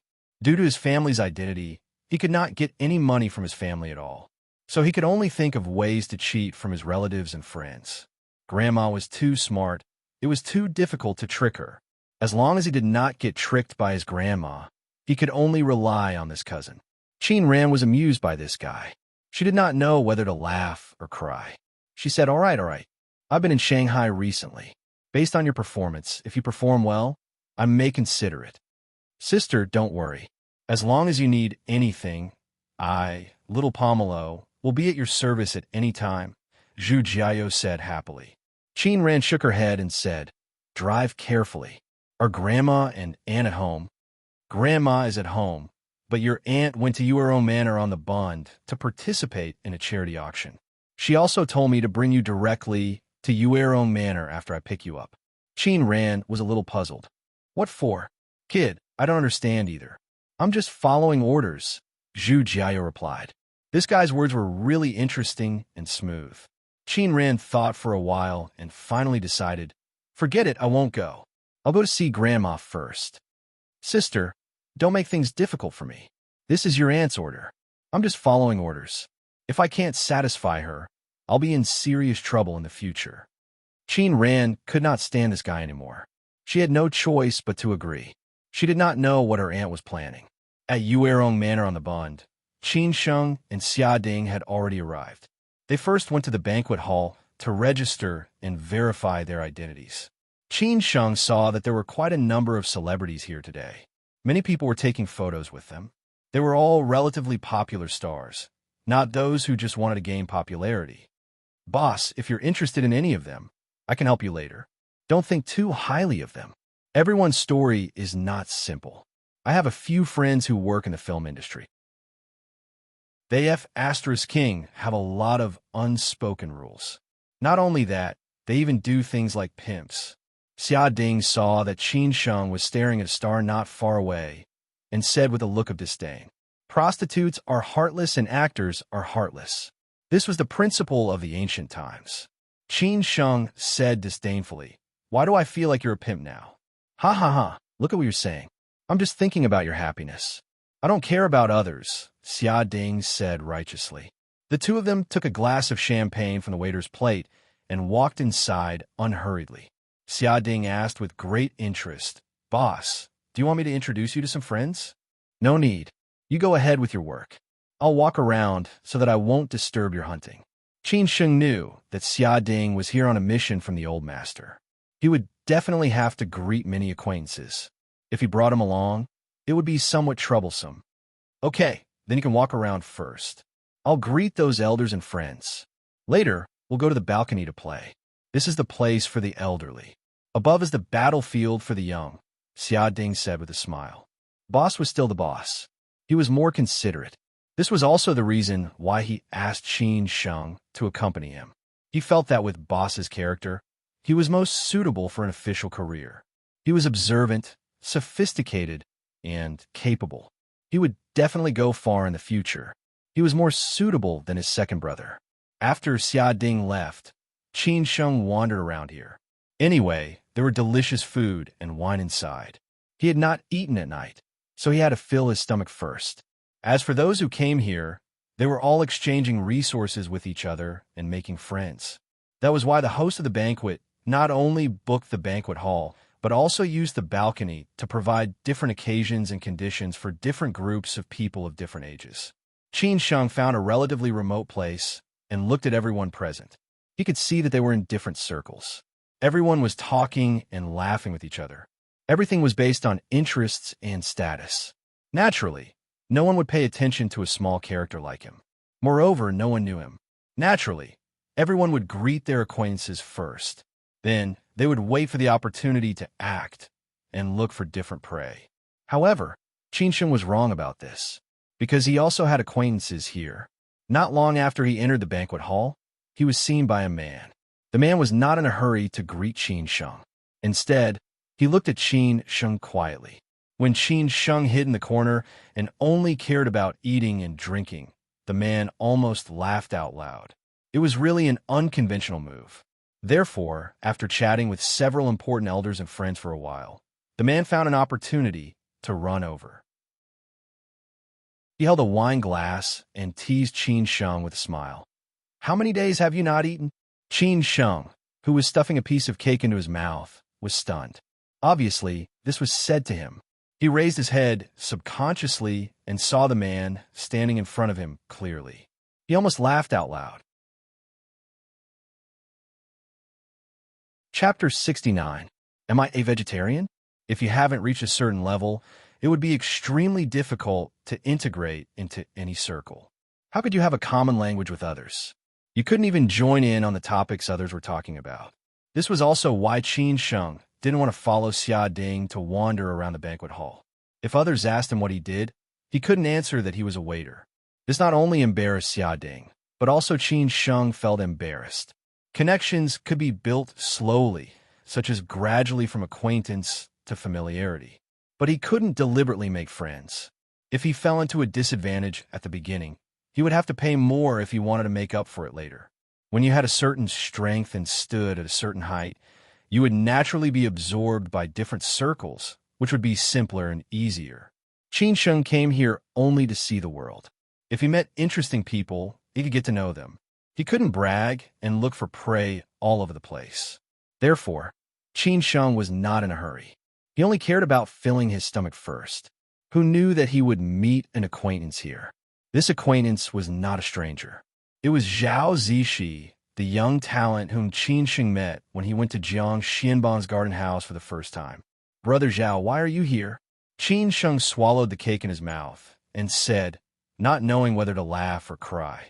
Zhao Zishi, who was also in a suit and tie, shook his head and said, "I have nothing to do, so my friend asked me to join in the fun. I didn't expect you to come too." "Same here," Qin Sheng said after drinking a mouthful of wine and putting down the cup. Zhao Zishi laughed and said, "Did you not eat or what? Why do you look like you are escaping from a famine?" "You don't say. I really didn't eat. My buddy is busy and I don't know anyone. I don't care if I don't fill my stomach first." Qin Sheng laughed. "You kid, you are so casual." Zhao Zishi patted Qin Sheng's shoulder and was speechless. Qin Sheng shrugged and said, "Didn't old Jiang come to join in the fun?" I don't think he's here. He definitely doesn't like this kind of occasion. The so-called charity banquet is, to put it nicely, to raise funds for poor children. But to put it bluntly, it's just an exchange of resources to maximize profits. Someone at old Zhang's level definitely wouldn't be willing to show his face in public. With his collection, he can hold as many events as he wants. The two of them walked to the French windows and sat opposite each other. That's true. Qin Sheng nodded. Su Lanchang said that the reason why Shangshan Roashui could attract so many members, other than the environment and service, was that it was also a private museum. There are many people who are interested in these old things. Naturally, they would take the initiative to come in. If they really liked something, as long as they could afford it, Jiang Xianbang was willing to do them a favor at little cost. But it also depended on their status and background. This was his business. Qin Sheng was Jiang Xianbang's nephew. The Zhao family and Jiang Xianbang were relatively close. Since Qin Sheng did not know other people present, Zhao Zishi did not mind to pave the way for Qin Sheng. It was all an emotional investment. So he said, "How about I introduce you to some friends?" Zhao Zishi took the initiative to speak. Qin Sheng was a little surprised, but he did not dare to easily agree. After all, he was not familiar with Zhao Zishi. Zhao Zishi might just be polite. If he took advantage of the situation, he would more or less be looked down upon. At this time, he was not representing himself, but Jiang Xianbang. So he smiled and said, "Don't. I can still say a few words to acquaintances. Meeting strangers is too embarrassing." Qin Sheng rejected him tactfully. Zhao Zishi nodded thoughtfully and smiled. "Okay, I'll ask you out another day. Then I have to go." Zhao Zishi saw that his friend was waving to him, so he slowly got up and left. After Qin Sheng received the business card last time, he went back and sent his mobile number to Zhao Zishi. It could be considered as leaving contact information. Qin Sheng definitely would not be too deliberate. After getting familiar with each other, there would naturally be more interactions, like today. After a while, Xia Ding ran over after finishing his work. He saw Qin Sheng and Zhao Zishi sitting here chatting just now. He was a little puzzled that Qin Sheng had other friends, but it was understandable. After all, Qin Sheng had stayed in Shanghai for 4 years. "How is it? Is it very boring?" Xia Ding slowly walked over and teased with a smile. However, there was a beauty in a bright red evening dress beside him. "It's okay." Qin Sheng smiled and stood up. Seeing the beauty beside Xia Ding, he despised this guy again in his heart. How long has it been? He really found a prey. What a scourge. Xia Ding seemed to know what Qin Sheng was thinking. He quickly explained, "Nana, this is my boss. Qin Sheng, don't you have a lot of resources around you? Go back and see if there are any suitable ones. Introduce a girlfriend to my boss." "Hello, brother Qin Sheng." The beauty called Nana smiled and said. Qin Sheng replied with a smile, "Hello, ignore Xia Ding. He has always been like this." Xia Ding whispered in Qin Sheng's ear, "My uncle's daughter wants to matchmake the two of us. Help me block her. Otherwise, I really don't know how to deal with her." Qin Sheng only then understood. "Why don't we go to the balcony? It's all old people here." "It's boring," Xia Ding suggested. Nana and Qin Sheng did not have any objections. Hence, the three of them went to the balcony. When they went out, Qin Sheng felt that it was a little cold outside, so he asked Nana if she had brought a coat. This small detail made Nana have a good impression of Qin Sheng. The balcony of Yuerong Manor faced Pudong. The night view was very charming. Compared to the banquet hall, it was more lively here. They were all young people. Xia Ding met many friends the moment he came up. He greeted them calmly and shamelessly handed Nana to Qin Sheng. He asked them to sit for a while and come over to chat after they were done. Qin Sheng cursed Xia Ding in his heart. This guy must have gone to find his own prey. Qin Sheng had no choice but to sit near the fence with Nana. "Brother Qin Sheng, how do you and brother Xia Ding know each other?" Nana was younger. She had just finished her 4th year and was preparing to study abroad. She and Xia Ding had known each other since they were young. She had a good impression of the naughty Xia Ding, but Xia Ding had always treated her like a little sister. She was very helpless. Coincidentally, she met Qin Sheng and wanted to know more about Xia Ding. Qin Sheng casually explained, "We were roommates in university. There were 4 people in the dormitory. I was the eldest, and he was the third." "Oh, no wonder he called you the eldest. I didn't expect Brother Qin Sheng to also graduate from Fudan University. I wanted to enter Fudan University, but my parents insisted that I go to Jiaotong University. Otherwise, I would still be your little sister," Nana said with a smile. "Jiaotong University is also very powerful. I didn't expect Nana to be a straight-A student." "No way. I don't like to study. It's all because of my family. Now they're forcing me to go abroad. I don't know what to do," Nana sighed. Qin Sheng smiled faintly. She was a carefree child. Many children wanted to study abroad, but did not have a family environment like hers. Moreover, many children did not enter university and did not even have the chance to change their fate. Maybe this was fate. Qin Sheng smiled faintly. He thought, what a carefree child. At this moment, Xia Ding was surrounded by 3 or 4 beautiful women. Seeing that Nana was obviously unhappy, Qin Sheng could not help but tease her. "Nana, do you like Xia Ding?" "No way," Nana said embarrassedly with a red face. Qin Sheng replied, while eating a fruit, "Whether you like a person or not can be determined by looking at his eyes. A person's eyes will not lie. If you like him, you will look at him with a gentle light in your eyes. That kind of light cannot be hidden." "Really?" Nana asked curiously. But then she said, "Since Brother Qin Sheng knows so much, why are you still a single dog?" Nana's words directly blocked Qin Sheng's way. Qin Sheng was dumbfounded. Then he laughed and said, "Nana, do you know that you will kill the conversation if you chat like this?" Nana was also amused by Qin Sheng. She covered her mouth and could not stop laughing. She said, "Brother Qin Sheng, you are so humorous." Whether it was Nana's appearance or the way she talked, Qin Sheng felt that this girl was a silly girl who had not lost her innocence. Maybe it was the protection of her family environment that allowed her to live in her own world without worries. No wonder Xia Ding had been avoiding this girl.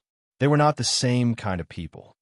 "But Nana, if you really like Xia Ding, you can't just sit and wait for death. Look at the flowers and plants around him. Maybe one of them will seduce your brother Xia Ding. You have to go over and declare your sovereignty. With your capital, those flowers and plants will naturally be inferior to you." Qin Sheng deliberately teased Nana. Nana tilted her head and thought for a while. She felt that Qin Sheng was right. So she stood up without hesitation and walked towards Xia Ding. Qin Sheng also followed behind her. When Qin Sheng was about to catch up with Nana, he was suddenly pulled back by someone. The man said in a strange tone, "Yo, I have worn out iron shoes in fruitless search, but found you by chance. I was just about to look for you, but I didn't expect you to come to me. UF Astra's king thing. I finally found you. Do you still remember me, you dog?" Qin Sheng was scolded and was full of anger. He did not think that he would have an enemy in this kind of situation. He turned around and stared at the man who scolded him with a frown. He really did not know him. "You must have mistaken me for someone else," Qin Sheng said very politely. He dressed like a dog, but his mouth was not clean. The man holding the wine glass laughed wantonly and said, "Mistaken me for someone else? It seems that your memory is a little bad. You have forgotten me so quickly. Do you still remember what happened at New World G+ that night? I thought you were very powerful, so it turns out that you were a driver of the Han family. Did you sneak in with that bitch Han Bing?" Qin Sheng stared at the man in front of him. These words finally made him remember who he was. It was the guy who wanted to take advantage of Han Bing in the bar that night, and even wanted to beat her up. He did not expect to meet him here today. How F*** King unlucky. "So it's you. I thought you were dead," Qin Sheng said with a displeased expression. Lu Qingfeng had suffered a loss at New World G+ bar. But at that time, something happened at home, and the Han family was also in trouble. He did not dare to touch Han Bing, nor did he find Qin Sheng for revenge. During this period of time, everything was going smoothly. The Han family had completely collapsed. Han Bing had no support, so he naturally wanted to get back at her. But he did not expect to meet Qin Sheng here today. "Really?" Lu Qingfeng said fiercely. "Unfortunately, I am not dead. I wonder who will die next." "There is no need for that. Let's do it now," Qin Sheng said with a gloomy face. After saying this, He punched Lu Chengfeng's face without hesitation. No one expected Qin Sheng to suddenly attack, including Lu Chengfeng and his friends. Chapter 70. Long time no see. He did not expect that he would meet Lu Chengfeng today. Initially, he did not want to cause trouble. However, Lu Chengfeng's mouth was not clean. He scolded him and his mother. To a child who did not have a father or mother, this was a sore spot. Lu Chengfeng's mouth was not clean. He scolded Lu Chengfeng and his mother. Not only that, he even called Han Bing a whore. How dare you bully a girl who had no parents and no one to rely on? Moreover, from what Lu Chengfeng said, he would find trouble with him and Han Bing later. Since that was the case, there was no time like the present. He would settle this matter today. He would bear all the responsibility and everything would be directed at him, as long as Han Bing was not touched. What the hell are you doing? Lu Chengfeng's friend said angrily. Other than Lu Chengfeng, there were 2 other men and 2 women present. Those who could attend this charity banquet were either rich or respectable people. They thought that Lu Chengfeng had met a friend, so they stood up to chat. They didn't expect that they would quarrel with each other, let alone fight. Nothing, I just want to tell him to watch his mouth and not to embarrass his parents. Qin Sheng was not afraid at all. Moreover, there were only 3 of them. Even if there was a group of people, he would still dare to fight. Lu Chengfeng was punched in front of so many people. They were all hot-blooded young people. It would be surprising if they did not have a temper. So after getting up, Lu Chengfeng directly picked up a wine bottle beside him and rushed towards Qin Sheng, shouting, F***CK your mother. His 2 friends did not stay idle. Seeing that Qin Sheng was about to fight, they came up to stop him. At least, they would not let Lu Chengfeng be at a disadvantage. Other things could be discussed later. Qin Sheng pushed Lu Chengfeng's friend away, who stumbled and fell on his seat, almost bumping into his female companion. The table was also messed up. Qin Sheng then took 2 steps forward, grabbed Lu Chengfeng's wrist, and twisted it forcefully. Lu Chengfeng grimaced in pain, and the wine bottle in his hand fell to the ground, breaking into pieces. Then, Qin Sheng hit Lu Chengfeng's chest with his elbow. Before Lu Chengfeng could come back to his senses, Qin Sheng seized the opportunity to grab Lu Chengfeng's arm. With a shoulder throw, Lu Chengfeng directly fell to the ground. Lu Chengfeng was thrown 3 meters away. This time, he could no longer get up. Such a big movement alarmed everyone on the balcony. Everyone looked over. They did not expect that there would be a good show tonight. Who was cuckolded? The 3 parties met tonight and fought without saying a word? Xia Ding, who was chatting with his friends, was also puzzled. Who was here to make trouble today? Anyway, it had nothing to do with him. He just wanted to watch the fun. Who knew that when he took a look, he realized that the person involved was actually Qin Sheng. Xia Ding was dumbfounded. He shouted F***CK and quickly ran over. Qin Sheng's friend was about to make a move when Xia Ding shouted, "You F***king dare to make a move." His words stunned the man. He didn't know whether he should make a move or not. He just stood there awkwardly. The 2 female companions hurriedly helped Lu Chengfeng up. Lu Chengfeng's whole body was in pain. This shoulder throw had made him miserable. Qin Sheng did not use much strength at all. Otherwise, he would have been sent to the hospital directly. "Boss, what happened?" Xia Ding quickly asked. Qin Sheng waved his hand and said disapprovingly, "I met a mad dog cursing in the street. I help his parents to teach him how to be a person." Nana also ran over and asked with concern, "Brother Qin Sheng, are you okay?" "I'm fine, just dealing with an idiot," Qin Sheng said with a faint smile. At this time, a man slowly walked out of the crowd. He seemed to be Lu Chengfeng's friend. He said in a tone that was neither light nor heavy, "Friend, no matter what, it is wrong to hit someone." As soon as this man appeared, Lu Chengfeng's friends seemed to have found their backbone and instantly became confident. Qin Sheng stared at this man. He was quite tall, probably about 1.9 meters, and his body was quite strong. At least he often went to the gym. Since this man was reasonable with him, Qin Sheng also wanted to reason with him. However, at this time, suddenly a woman shouted, "Qin Sheng." This voice was quite complicated. There was surprise and shock in it. But why did it sound so familiar? Qin Sheng subconsciously looked at the source of the voice. In the next second, he was completely stunned on the spot. His hands were trembling slightly, and his eyes were in a mess. He did not expect that they would meet again at such a time and in such a situation. A woman stood there as if she had been electrocuted. Her eyes began to blur with tears. If only life was like the first time we met. Su Qin, are you okay? Xiaoding was also puzzled. Boss had a lot of acquaintances. When he saw the thinly dressed woman, his face was full of surprise, followed by infinite anger. Su Qin. Xiaoding stared at the woman and shouted with his teeth clenched. All of them thought that the reason why Boss went missing was that he broke up with Su Qin. That was why Boss was so shocked and disappeared for 2.5 years. Therefore, for Su Qin, whether it was Xiaoding, Chao Yufeng, or Yu Kefi, they all put Su Qin in their life blacklist. Before the first wave subsided, another wave arose. Originally, the focus of the audience was the disturbance between Qin Sheng and Lu Chengfeng.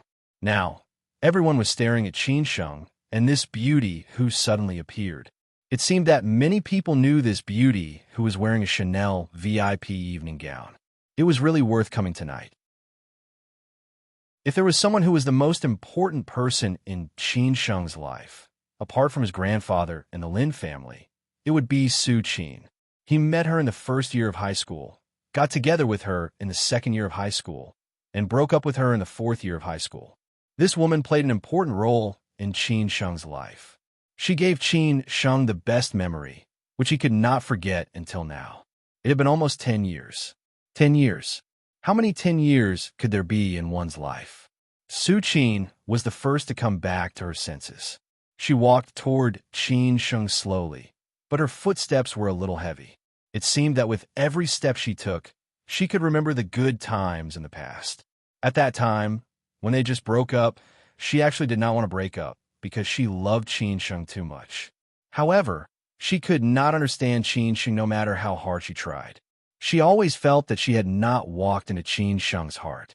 Her heart had long been occupied by Qin Sheng. Therefore, she wanted to calm down.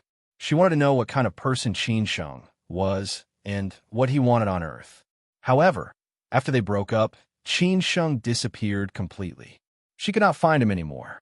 She looked for Qin Sheng like crazy, but there was still no news. From then on, Qin Sheng disappeared completely from her life. Later, she knew that Qin Sheng's grandfather, the only family member, had passed away at that time. Su Qin regretted very much. She regretted her impulsive decision.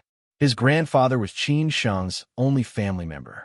She could imagine Qin Sheng's mood and situation at that time.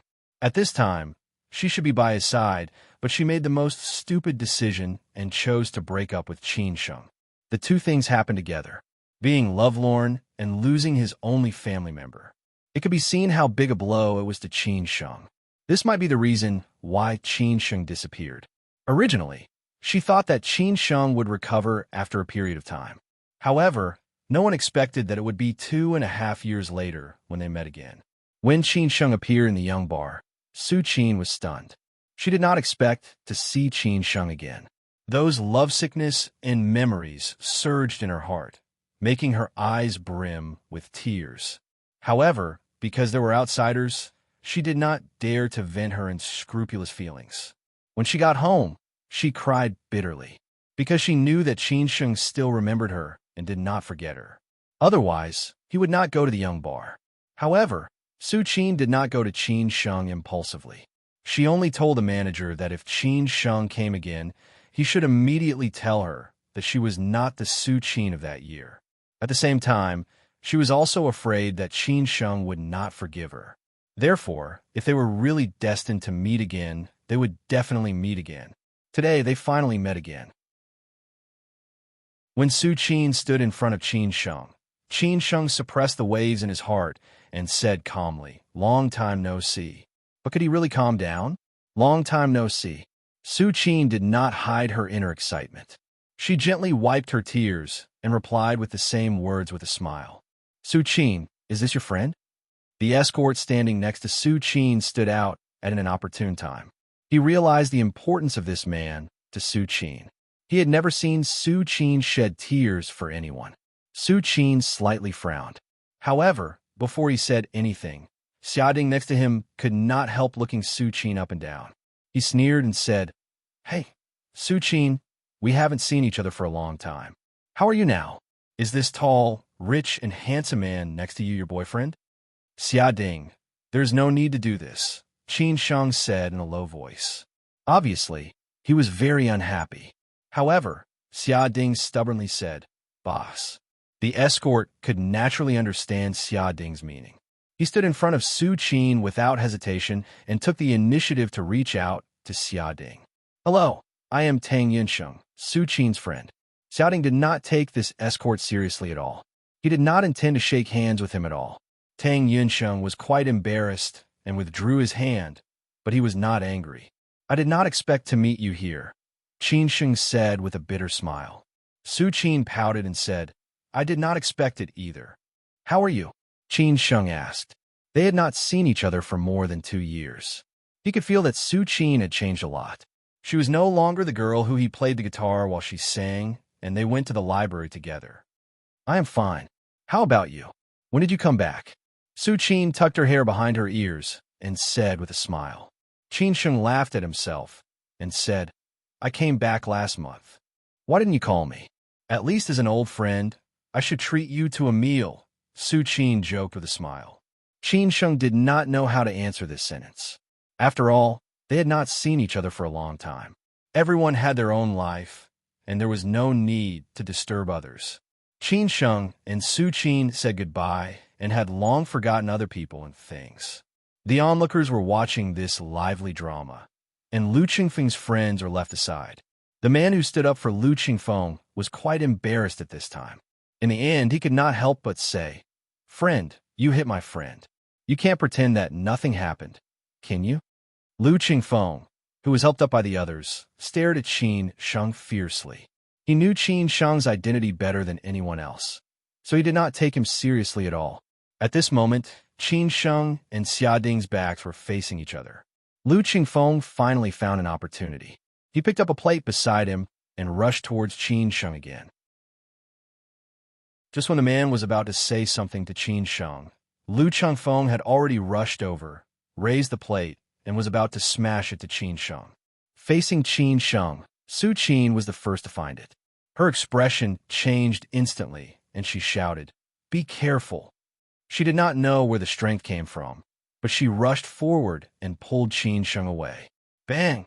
The plate in Lu Qingfeng's hand smashed on Su Qin's thin shoulder. The whole plate was broken into pieces. Everyone cried out in surprise. Chapter 71. Brushing shoulders. If they could not see each other again, would they still be able to blush? The most troublesome things in the world were the 7 emotions and 6 desires, the joys and sorrows of separation and reunion. How many men and women who loved each other could be together, and how many men and women eventually forgot each other? How many men and women never contacted each other after breaking up? And how many men and women could still be friends? How good it would be if life was only like the first time they met. After all, everyone was different and everyone made different choices. It was obvious that Su Qin still had Qin Sheng in her heart. Qin Sheng's disappearance made her confused. During a half a year, she lived a life worse than death. She did not know how many times she got drunk. She was afraid that Qin Sheng would forget her. Finally, after the boss of Young Bar went abroad, she took over Young Bar. She believed that if Qin Sheng came back one day, he would definitely go to Young Bar. She believed that after 6 years of love, Qin Sheng would not forget her after all. Su Qin's choice was right. After Qin Sheng returned to Shanghai, he really went to Young Bar because there were the best memories of his life there. However, Qin Sheng respected Su Qin's choice. If they missed each other, they missed each other. He would not disturb Su Qin's life anymore. He hoped that she could find a satisfactory and happy partner. As for those beautiful memories, Qin Sheng had already sealed them in his heart. However, Su Qin was still the most important person in Qin Sheng's life. At least now, if Su Qin was in danger, Qin Sheng would still risk his life to protect her like before. He would never let anyone bully Su Qin. Therefore, at this moment, the reckless Lu Chengfeng was challenging Qin Sheng's bottom line. Moreover, Su Qin was attacked by Lu Chengfeng in order to protect Qin Sheng. In the past, Su Qin was weak and sickly.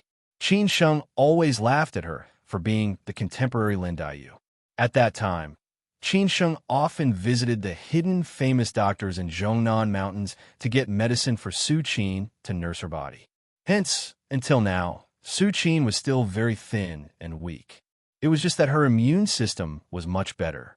However, Lu Qingfeng's plate could be said to have used all his strength. Su Qin was directly smashed into Qin Sheng's arms. At this moment, her delicate face was full of a painful expression. Qin Sheng was stunned. Ever since he had known Su Qin, he had never let anyone bully Su Qin. When they met again, someone actually dared to bully Su Qin like this. At this moment, Qin Sheng's eyes were full of murderous intent. His whole body was emitting a vicious aura as he stared at Lu Chengfeng.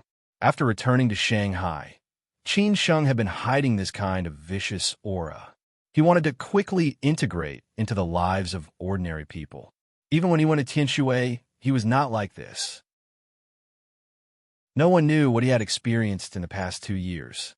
The atmosphere was abnormally oppressive. No one had expected Lu Chengfeng to suddenly attack. Xia Ding had not come back to his senses. At this moment, he was also abnormally angry.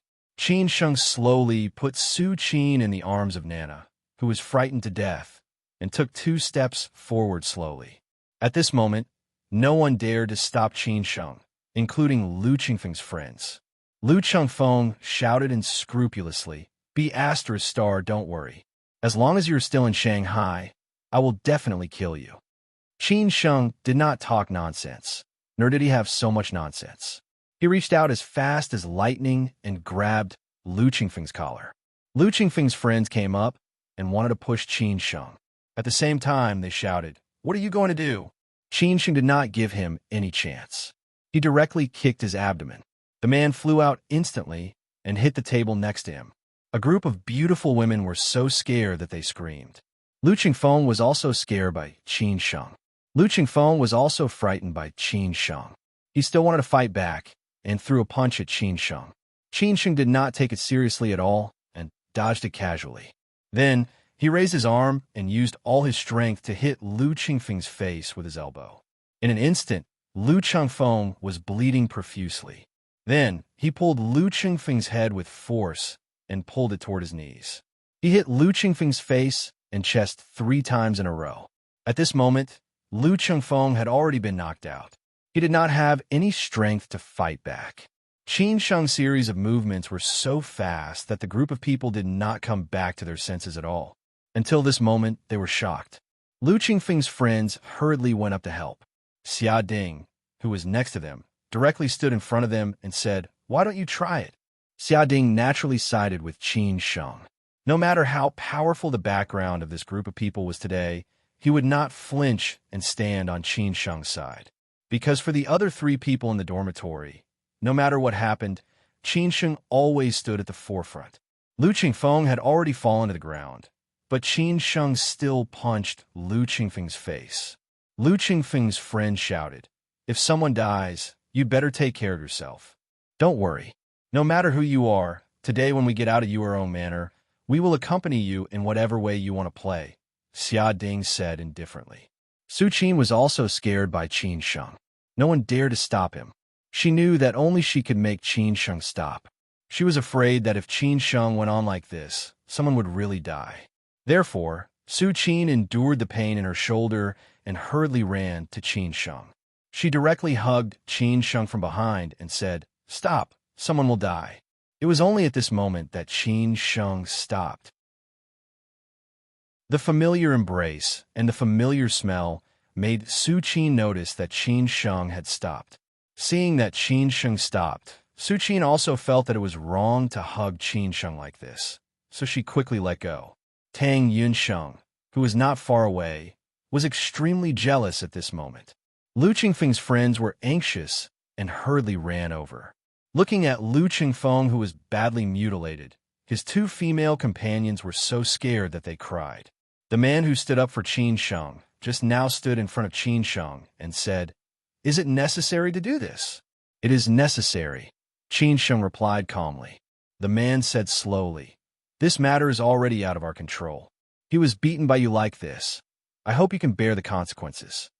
"I will accompany you to the end," Qin Sheng said without fear. The man walked past Qin Sheng slowly. After giving a few instructions to Lu Chengfeng's friends, they carried Lu Chengfeng away and sent him to the nearest hospital. No one at the scene called the police. They were really good socialist citizens. Lu Chengfeng's group of people left. It was obviously not suitable for Qin Sheng to stay here. Xiaoding quickly led the crowd to leave the scene. Who cares? But he would definitely think about how to clean up this mess. Su Qin's friend Tang Yunsheng was still following them. Su Qin felt too embarrassed and could only say, "Yunsheng, you go first. I will find you later." "You are hurt." Su Qin's shoulder was already swollen. There was a small wound behind her neck, but it did not look serious. As Su Qin's #1 protector, Tang Yunsheng naturally did not want to leave at this time. But Su Qin insisted, "I am fine." "Are you really fine?" Tang Yunsheng said thoughtfully. Su Qin smiled bitterly and nodded. Tang Yunsheng did not insist anymore. If he still did not feel that Su Qin and Qin Sheng had a lot of untold stories at this time, he was really an idiot. It was indeed not good for him to stay at this time. This group of people would also take care of Su Qin. He sighed helplessly and said, "Okay, I will contact you by phone later." After Tang Yunsheng left, Xiaoding and Nana also prepared to leave. Although he did not like Su Qin at all and only had anger left, he still understood Qin Sheng. He threw the car key to Qin Sheng and said, "Big brother, why don't you send her back first?" Qin Sheng took the key and said casually, "Where do you live? I will send you back." Su Qin also felt that she could not attend that banquet at this time. She still listened and trusted whatever Qin Sheng said without hesitation as before. Su Qin replied in a low voice, "Okay." So Qin Sheng left with Su Qin. Xiaoding took Nana back to the banquet hall, leaving enough time for the two of them. After all, they had been lovers for 6 years. After 2.5 years, they would have something to say when they saw each other again. When they separated, Xiaoding whispered in Qin Sheng's ear, "Be careful. If anything happens, call me immediately. I will find someone to investigate the details of that side." "Okay, don't worry." Qin Sheng patted Xiaoding's shoulder. In the underground parking lot of Yuerong Manor, Zhu Jiao, who had picked up his cousin, finally tricked her to go to Yuerong Manor. Otherwise, he would not be able to complete his mother's task, and his pocket money would definitely be deducted.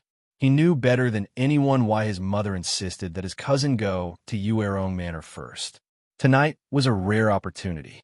Many young talents in Shanghai were present.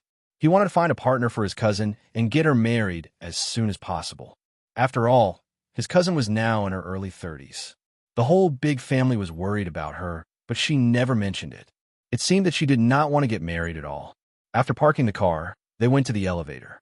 Qin Ran muttered, "Auntie, after all, it is a charity banquet. It is not good for me to go in like this." Zhu Jiao said with a cheeky smile, "Sister, don't worry. Your auntie has arranged everything. She booked a room upstairs and prepared an evening dress for you. You can go there directly to change." "What is Annie doing?" Qin Ran was confused. She really did not expect that Auntie would introduce a partner to her. After all, in the whole family, only Annie never urged her. Annie knew why she did not get married. It could be said that it was a taboo in the whole family. No one would mention it. Soon, they arrived at the elevator. At this time, the elevator door also opened. Qin Sheng and Su Qin happened to walk out of the elevator. Su Qin was a campus belle, no matter in high school or in college. Naturally, Zhu Jiao could not take his eyes off her when he saw beauty.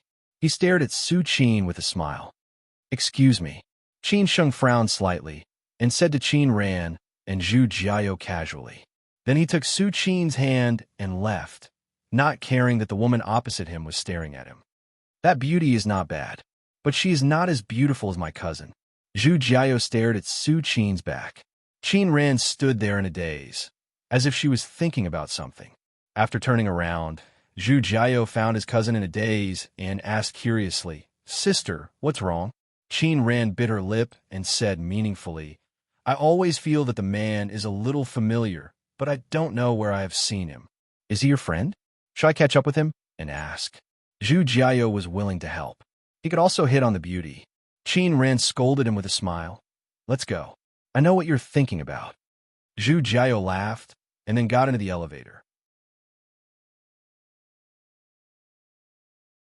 Chapter 72. Why did he hate her? Time flew. More than 20 years had passed in a flash. Everything had been changed by time. Qin Sheng had grown up from a kid who could not remember anything to a 26-year-old young man. He had long forgotten everything that had happened in the past. Even an ordinary person who had been living in a familiar environment would not have any impression of what had happened before the age of 4 or 5, let alone Qin Sheng, who had entered a strange environment from a familiar one. All his memories had been rewritten. As for the appearance, how similar could a little kid and a 26-year-old young man be? Probably not even half of them could be found. Therefore, this was also the reason why Qin Ran did not recognize Qin Sheng. She only felt that they were familiar. She knew very well that even if her younger brother stood in front of her now, she would not recognize him at all, because it had been too long. It had been 21 years. She was 32 years old. Her appearance had changed drastically, let alone her younger brother. As time went by, the hope became dimmer and dimmer. This was the pain that Qin Ran could never let go. She was afraid that she would not be able to see her younger brother until the day of her death. When she saw her father punishing her, her younger brother would hold his father's leg and cry. When he saw her, he would bring all the good things to her first and babble, "Sister, eat." What she was most afraid of was that she really could not see her younger brother in this life. When she died, she would be too ashamed to see her mother. When her mother asked her how her brother was, how would she answer? However, they were relatives after all. Blood was thicker than water. Even when they passed by each other, there would be a telepathic connection. This was family love. Qin Ran felt that they had met before. It seemed that something was floating in her mind. She was very excited, but she could not catch it, which made her a little annoyed. After Qin Sheng took Su Qin's hand and walked a few steps, he also subconsciously looked back at the elevator. However, Qin Ran and Zhu Jiao had already entered the elevator and left. Qin Sheng was stunned, but he did not think much and continued to walk forward. Su Qin let Qin Sheng take her cold hand. Just like in high school and college, every time she was sick, she did not want to go to the hospital. Qin Sheng took her hand and took her to the hospital very overbearingly.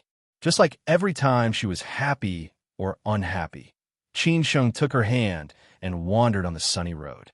Every time this warm and thick big hand held her slender and cold little hand, Su Qin firmly believed that even if the world fell into darkness, she would not be afraid of anything, because he would hold her hand and find the way home. He opened the door and got in the car. The Aston Martin left Yuero Manor on the Bund, just like that. Qin Sheng did not know that he had met Su Qin by chance and brushed shoulders with his sister tonight. He had also missed a woman whom he had been dreaming of. There were always too many mistakes and regrets in life. Everything would never be perfect. Perhaps this was the so-called life. Perhaps only in this way could there be so many joys and sorrows. "Where do you live?" Qin Sheng asked without turning his head. Curling up on the seat, Su Qin, who was leaning against the glass and staring out of the window, was more like the girl who had not grown up before, rather than the gold-collar worker who was called a strong woman today. She murmured, "Pudong, see View Garden." Qin Sheng knew that Su Qin's family was also a well-known rich family in Xi'an. It was not a big deal for them to invest in some property in Shanghai. Qin Sheng knew everything about the Su family better than anyone else. It was not Qin Sheng who deliberately investigated it, but Su Qin took the initiative to tell him. Qin Sheng had also met Su Qin's parents. Su Qin's mother firmly opposed their puppy love, but Su Qin's father kept silent on the premise that it did not affect their studies. Su Qin's mother had no choice but to keep silent in the end. Su Qin's father had great wisdom. At that time, it happened to be the 3rd year of high school. If he firmly opposed it, with his daughter's temper, this matter would definitely be in a deadlock. At that time, her studies might suffer a disastrous decline. Secondly, he casually inquired about it and knew that Qin Sheng was the adopted son of the Lin family. At that time, the Lin family was still a little famous. Although it was not as good as the Su family, it was still a good match. The most important thing was that he had a good impression of Qin Sheng. This young man had a good temperament and was polite. He talked well and was neither servile nor overbearing when talking with him. He did not have the fear and worry when talking with his parents. Moreover, Qin Sheng was also a top student, not a bad student. Later, both Su Qin and Qin Sheng were admitted to Fudan University. The Su family had nothing to say about it. Su Qin's mother also let it go. Anyway, her daughter would get married sooner or later. Qin Sheng made the Su family quite satisfied, and they were a good match. Her daughter liked him so much, and he treated her very well. As for the Lin family, they were also very satisfied with Su Qin at that time. Su Qin often went to the Lin family. Lin Xian's mother treated Su Qin even better than Lin Xian, who knew that this relationship eventually ended without any problems, which made both families feel quite regretful. Fortune Sea View Garden was not far from number 1 Zhongliang Ocean View. Xiaoding had never met Su Qin by chance. It was also true. There were tens of millions of people in Shanghai. If you wanted to meet one person by chance, it was like looking for a needle in a haystack. Yuero Manor was not far from Sea View Garden. They arrived in less than 15 minutes. After parking the car in the underground garage, Su Qin took Qin Sheng directly home. Except for her father and mother, no man had ever been here. In fact, this house was bought by her father when they just went to college. At that time, her father did not hide his meaning so that they did not have to go outside when they needed it. At that time, she blushed. It was a pity that she and Qin Sheng had never been here before. She was afraid that Qin Sheng would overthink, so she let Qin Sheng arrange everything. She just had to be obedient. Even if she had to go to the hostel that cost dozens of dollars a night, she had no complaints. Anyway, Su Qin never regretted it. She gave the most brilliant youth in her life to Qin Sheng. This was the best memory in her life.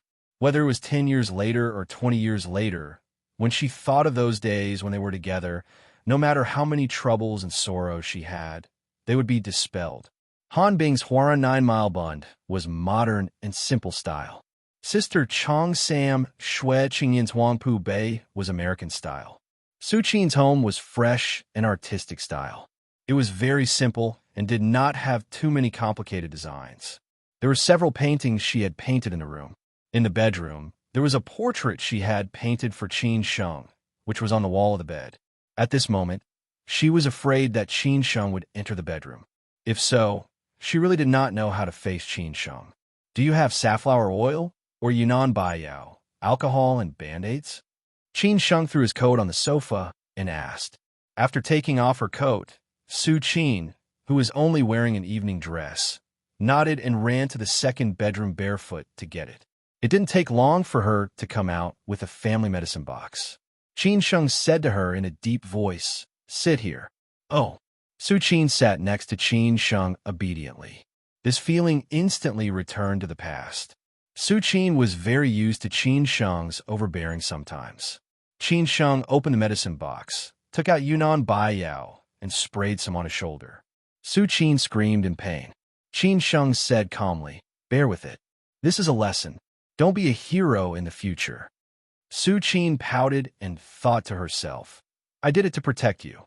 How dare you blame me? You really don't appreciate my kindness." After spraying Yunnan Baiyao, Qin Sheng checked the bone again. After confirming that there was no major problem, he disinfected the wound and then put a Band-Aid on it. "Okay." Qin Sheng slowly stood up and said, "If there is nothing else, I will leave first." Hearing that Qin Sheng was leaving, Su Qin quickly turned around and looked anxious. They hadn't seen each other for more than 2 years. She felt that she had a lot to say. Just now on the road, she only cared about those things in the past and did not have time to ask Qin Sheng many things. She did not know how to start. "Don't you want to sit for a while?" A man and a woman were alone in the same room. When a woman said such words to a man, it was somewhat ambiguous. However, Su Qin did not care about this. She had given everything to Qin Sheng in the past. Perhaps Qin Sheng knew her better than she knew herself. Qin Sheng did not leave. He sighed and said, "How have you been in the past 2 years?" Su Qin smiled bitterly and said, "It's neither good nor bad. We just live like this day by day." Without Qin Sheng, life was dull and tasteless. Only work could make her forget everything. When she gradually forgot the most important man in her life, he appeared again. Maybe they had an ill-fated relationship in their previous lives. "When I came back, I heard from them that you stayed in Shanghai to work. I thought you would go abroad." Qin Sheng smiled awkwardly. Su Qin stared at Qin Sheng and said, "Since you know I am in Shanghai and you also know my phone number, why didn't you call me? Even if we broke up, can't we even be ordinary friends?" "No, it has been more than 2 years. Tom has changed too much.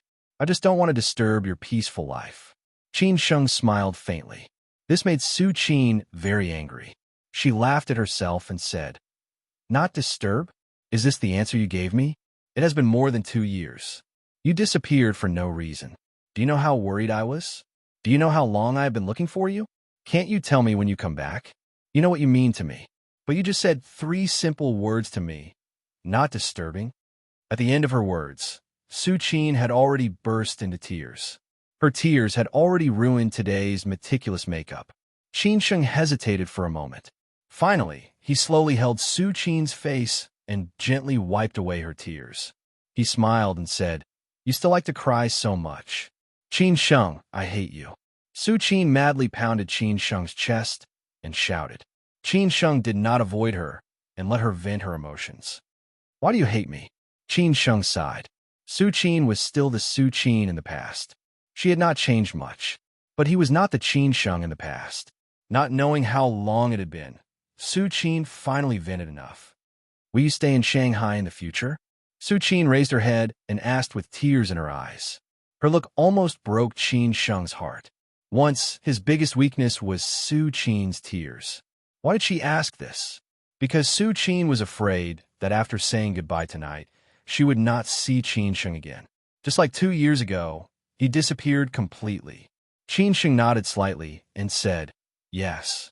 Su Qin restrained the words in the bottom of her heart and asked with gritted teeth, "Are we friends?" Qin Sheng smiled bitterly and said, "You said we are friends." Thinking of her grandfather's death, Su Qin could not help but say, "Grandpa." Qin Sheng did not want Su Qin to continue to ask. He stopped and said, "You have an early rest. I have to pick up Xia Ding and others. Talk to you later." After saying that, Qin Sheng was ready to leave. Su Qin had mixed feelings. When Qin Sheng walked to the door, she shouted, "What's your phone number?" Qin Sheng said without looking back, "It's the old one." After Qin Sheng left, Su Qin burst into laughter again. She looked so silly and cute. Why? Chapter 73. Explanation. People who really loved each other were more willing to help each other instead of forgetting each other in the pugilistic world. Because the most bitter thing was lovesickness. Who could stand this kind of torture? Su Qin could not help thinking that if she had not broken up with Qin Sheng, they would have been married now. Maybe they would have even had children. At that time, she and Qin Sheng would have been thinking about the future, hoping to have a pair of children and become a good wife and mother that everyone envied. However, Su Qin was not the kind of vase without thinking. She also knew that the contradiction in her heart would break out sooner or later. It was just that it happened in advance. She did not want to never figure out what the man sleeping next to her was thinking about. Su Qin had doubts about this since Qin Sheng chose to major in philosophy. The excitement of meeting made Su Qin dizzy. She did not know that the current Qin Sheng was not the Qin Sheng of that year. After Qin Sheng left Wealth Sea View Garden, he returned to Yuero Manor on the Bund again and called Xia Ding. Xia Ding was still there. At this time, the charity banquet had entered the auction process. Xia Ding felt bored and sneaked away without saying goodbye to anyone. Qin Sheng waited for Xia Ding in the underground parking lot. When Xia Ding got in the car, Qin Sheng felt something was wrong. Why was this guy a little crazy? He was in a daze for a while and giggled for a while. "What's wrong with you?" Did you have an attack? Qin Sheng asked in confusion. Xia Ding said with a look of infatuation, Boss, I think I may be in love. Qin Sheng was stunned. This guy was so thick-skinned. He was a groom every night. There were mothers-in-law everywhere in the motherland. How could he say that he might be in love? Since returning to Shanghai, I have not seen his girlfriend repeat. You are not in love. You're playing hooligan. Can't you be more normal? Have you taken a fancy to a beauty? Qin Sheng asked helplessly. He did not know what kind of woman could make this playboy crazy. Xia Ding turned to stare at Qin Sheng and said with a serious face, Boss, she is definitely my dream life partner. I was fascinated at the first sight of her. I want to chase her. I must chase her. You should prepare the money. Maybe I will get married in a flash one day. Get lost. Qin Sheng couldn't take it anymore. He pushed Xia Ding away. He almost wanted to give him 2 slaps to wake him up. Only then did Xia Ding regain his senses. That beauty was the organizer of tonight's charity banquet, the person in charge of the bursary fund. He had never been so smitten before. Be it in terms of appearance or temperament, she was definitely one of the top 3 beauties he had ever met. However, what attracted him the most was her pair of limpid eyes, which were as simple and pure as a pool of water. Therefore, with Xia Ding's character of killing the wrong person rather than missing out, he had to get this beauty. Where are we going now? Xia Ding asked after regaining his senses. Qin Sheng said casually, Let's find a place to have a drink. Where to? Xia Ding knew that Qin Sheng might be a little emotional. He was not talking about the disturbance on the terrace, but about seeing Su Qin again. Qin Sheng thought for a while and then called Hao Lei. He knew that they had returned to Shilin Bi Yuan. So he went straight to Shilin Bi Yuan and found a restaurant nearby. Chang Baji had been working in Shangshan Ruoshui as the deputy general manager and manager of the security department. Therefore, he had been very busy these few days. He was busy familiarizing himself with the environment of Shangshan Ruoshui, controlling and reorganizing the security department. But when Qin Sheng said that they were going out for a drink, Chang Baji dragged Hao Lei out without hesitation. Hao Lei was still Han Bing's bodyguard and chauffeur. Chang Baji already had a new job, and his treatment and status were not the same as before. Even though Qin Sheng and Hao Lei were friends, he had to care about Hao Lei's feelings. Therefore, he took the time to talk to Hao Lei about this. Hao Lei didn't care. Since Qin Sheng tricked him from Xi'an, he firmly believed that as long as Qin Sheng could make a name for himself, he would never forget him. They had known each other for more than a year or 2. He knew Qin Sheng very well. Although he didn't say anything, he remembered everything in his heart. Even so, Qin Sheng still made it clear to Hao Lei that Han Bing's crisis had not been completely resolved. They had to leave someone to protect Han Bing.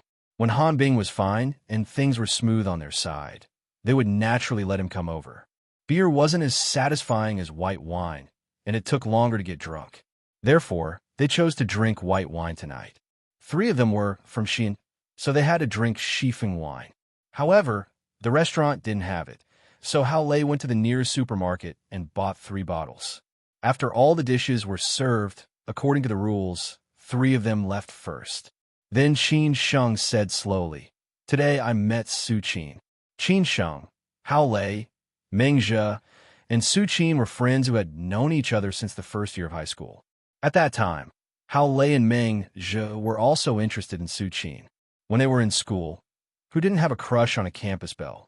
Although most of them didn't have a result, and later they went their separate ways and chose different paths in life. Every time they thought about it, they would feel that it was very beautiful. In the end, Qin Sheng won first place and won the title of campus belle, which completely shattered the dreams of a lot of boys. Qin Sheng fought a lot because of this. As for Hao Lei and Meng Zhe, they completely gave up on her. After all, she was their brother's girlfriend. Later, Hao Lei joined the army, and Meng Zhe also had a girl he liked. Time passed faster and faster. In the blink of an eye, a few years had passed. Everyone had grown up and matured. They were more familiar with Su Qin and just treated her as a friend. Hao Lei and Su Qin's relationship started from high school, while Xia Ding and Su Qin's relationship started from college. At that time, when they had just arrived at college, none of them had a girlfriend. The four brothers followed the principle of strike first and gain the upper hand, and were ready to solve the problem of being single. Who knew that Qin Sheng would say silently, "I already have a girlfriend." All of a sudden, the whole dormitory was in an uproar. What was even more uproar was that when they saw Su Qin for the first time, they were so shocked that they were dumbfounded. It didn't occur to them that their big brother actually had such a beautiful girlfriend who was at the level of campus belle. From then on, their admiration for Qin Sheng was like the water of the Yellow River. However, it was a pity that Qin Sheng and Su Qin parted ways in the end. Moreover, Su Qin even dumped Qin Sheng. From then on, Qin Sheng suddenly disappeared. He had been gone for more than 2 years. Everyone thought that Qin Sheng had disappeared because he was injured. After all, they had been dating for 6 years. Naturally, it was needless to say how deep their relationship was. This was also the reason why everyone hated Su Qin so much. Even after Qin Sheng returned to Shanghai, no one dared to mention Su Qin for fear of touching Qin Sheng's scars again. Upon hearing what Qin Sheng said, Hao Lei, who was in the middle of picking up the food, was immediately stunned. His facial expression changed slightly, and he slowly raised his head to look at Qin Sheng. "Big brother, I know that you are in a bad mood. Just say what you want to say. She is living a good life now, but she still has a long way to go. I believe that one day you will become awesome. At that time, it will be too late for her to regret," Xiaoding said on behalf of Qin Sheng. To be able to attend tonight's charity banquet, one could either say that they were awesome or that the man or woman beside them were awesome. Obviously, Su Qin belonged to the latter. This was because he had seen Su Qin's flower guardian bid for a piece of calligraphy for $1.6 million. "That kind of woman is not worth it," Hao Lei said with a sigh. He could only comfort Qin Sheng in this way. Qin Sheng raised his head and drank a glass of wine. He waved his hand and said, "That's not what I meant. The reason why I asked you to drink with me today is that I want to tell you what happened in the past, so that you won't have any prejudice against Su Qin in the future. She doesn't owe me anything. Even if someone owes someone, it is me who owes her." Xia Ding and Hao Lei looked at each other. They were very confused and wanted to figure out what was going on. Chang Baji was experienced, so he knew that it must be a relationship between a man and a woman. He was just a bystander. Su Qin wanted to stay in Shanghai, while I wanted to go back to Xi'an. Grandpa was getting old, and I didn't want to be too far away from him. I wanted to take care of him and take care of him when he was old. So I didn't do the internship, nor did I find a job. Su Qin asked me a few times about it, but I didn't say anything. She started to resent me. The last time she asked me, "Qin Sheng, have you thought about our future?" I still didn't give her an answer. She was so angry that she cried and said that she wanted to break up with me. I know that she said those words out of anger. We had been together for 6 years. How could I not know her? Qin Sheng began to explain. Everyone was listening. Qin Sheng sighed and continued. After Su Qin said that she wanted to break up with me, Grandpa was in critical condition. You were all busy, so I didn't say goodbye and went back to Xi'an. A few days later, Grandpa passed away. Before he died, he told me something. After dealing with Grandpa's funeral, I started to wander for more than 2 years. During these 2 years, I experienced a lot. I didn't contact anyone, so I feel sorry for everyone and Su Qin. After all, I left without saying goodbye. Qin Sheng was not long-winded. He simply explained the cause and effect. Xia Ding and Hao Lei then understood. "I see. I thought you went missing because you were hurt after breaking up." Xia Ding said thoughtfully, "But after you went missing that year, I heard that Su Qin looked for you a lot. Just a few of us alone, she looked for you many times." Hao Lei echoed, "I think so too." Qin Sheng smiled bitterly and said, "Well, now that I have explained it clearly, don't be prejudiced against her in the future. Su Qin is a good girl, but I'm not good." Xia Ding frowned and said, "Big brother, since you said so, now that you are back, I guess Su Qin doesn't have a boyfriend. Maybe she still loves you. Can you make up with her?" "Yeah. After all, you have been together for 6 years." Hao Lei also said. Qin Sheng shook his head and said, "Time has changed a lot. Let it go. Su Qin has her own life. Everything about me is still unknown. Let's not disturb each other." Alas, Hearing Qin Sheng's words, Hao Lei could only sigh. He knew that Qin Sheng was a very opinionated person. Xiaoding laughed and said, "It's okay, big brother. There are many good women. I have found my true love. You will find a better one sooner or later. Go away." Qin Sheng laughed and scolded him. Xiaoding sighed and said, "From tomorrow on, I will work hard and become an outstanding young man, because I found that my true love is too excellent. Such a woman will definitely have a lot of pursuers. I must stand out and fight for the honor of our Xia family." "Do you know if she's married or not? Do you know if she has a boyfriend?" Qin Sheng hit him very impolitely. Qin Sheng's words made Xiaoding's confidence disappear instantly. He immediately put on a sad face and said, "Yeah, what if she is married? Oh my God, no. I have to inquire about it first." Qin Sheng frowned and said, "Don't ask about your true love first. Find out the identity and background of the man tonight first. Otherwise, no one will know if I am drowned in the Huangpu River."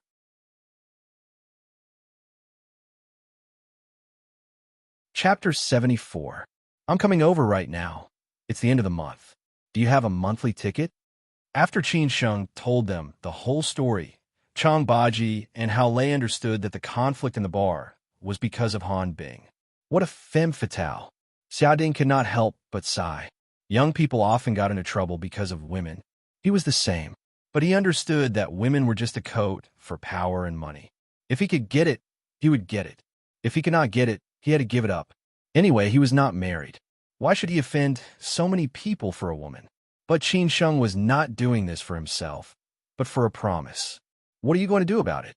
Chang Baji asked straightforwardly. Qin Sheng thought for a while and said, "I'll call Han Bing and ask her first. Then Xiaoding will investigate the details. It's best if we can reconcile. I'll take a step back. If we can't reconcile, what will he do? We'll accompany him." With his relationship with Jiang Xianbang and the fact that Xiaoding would definitely stand up for him, Qin Sheng knew that there would not be any big problems. However, he could not always let others clean up his mess for him. This was not the same as when he had been drifting outside for 2 years. At worst, he could just get a shot and move to another place. In the future, he would have to live in this city. The higher he went, the smaller his circle would be. "Okay, don't worry about this. I've already arranged it. I'll call you back when there's news." Xiaoding nodded and replied.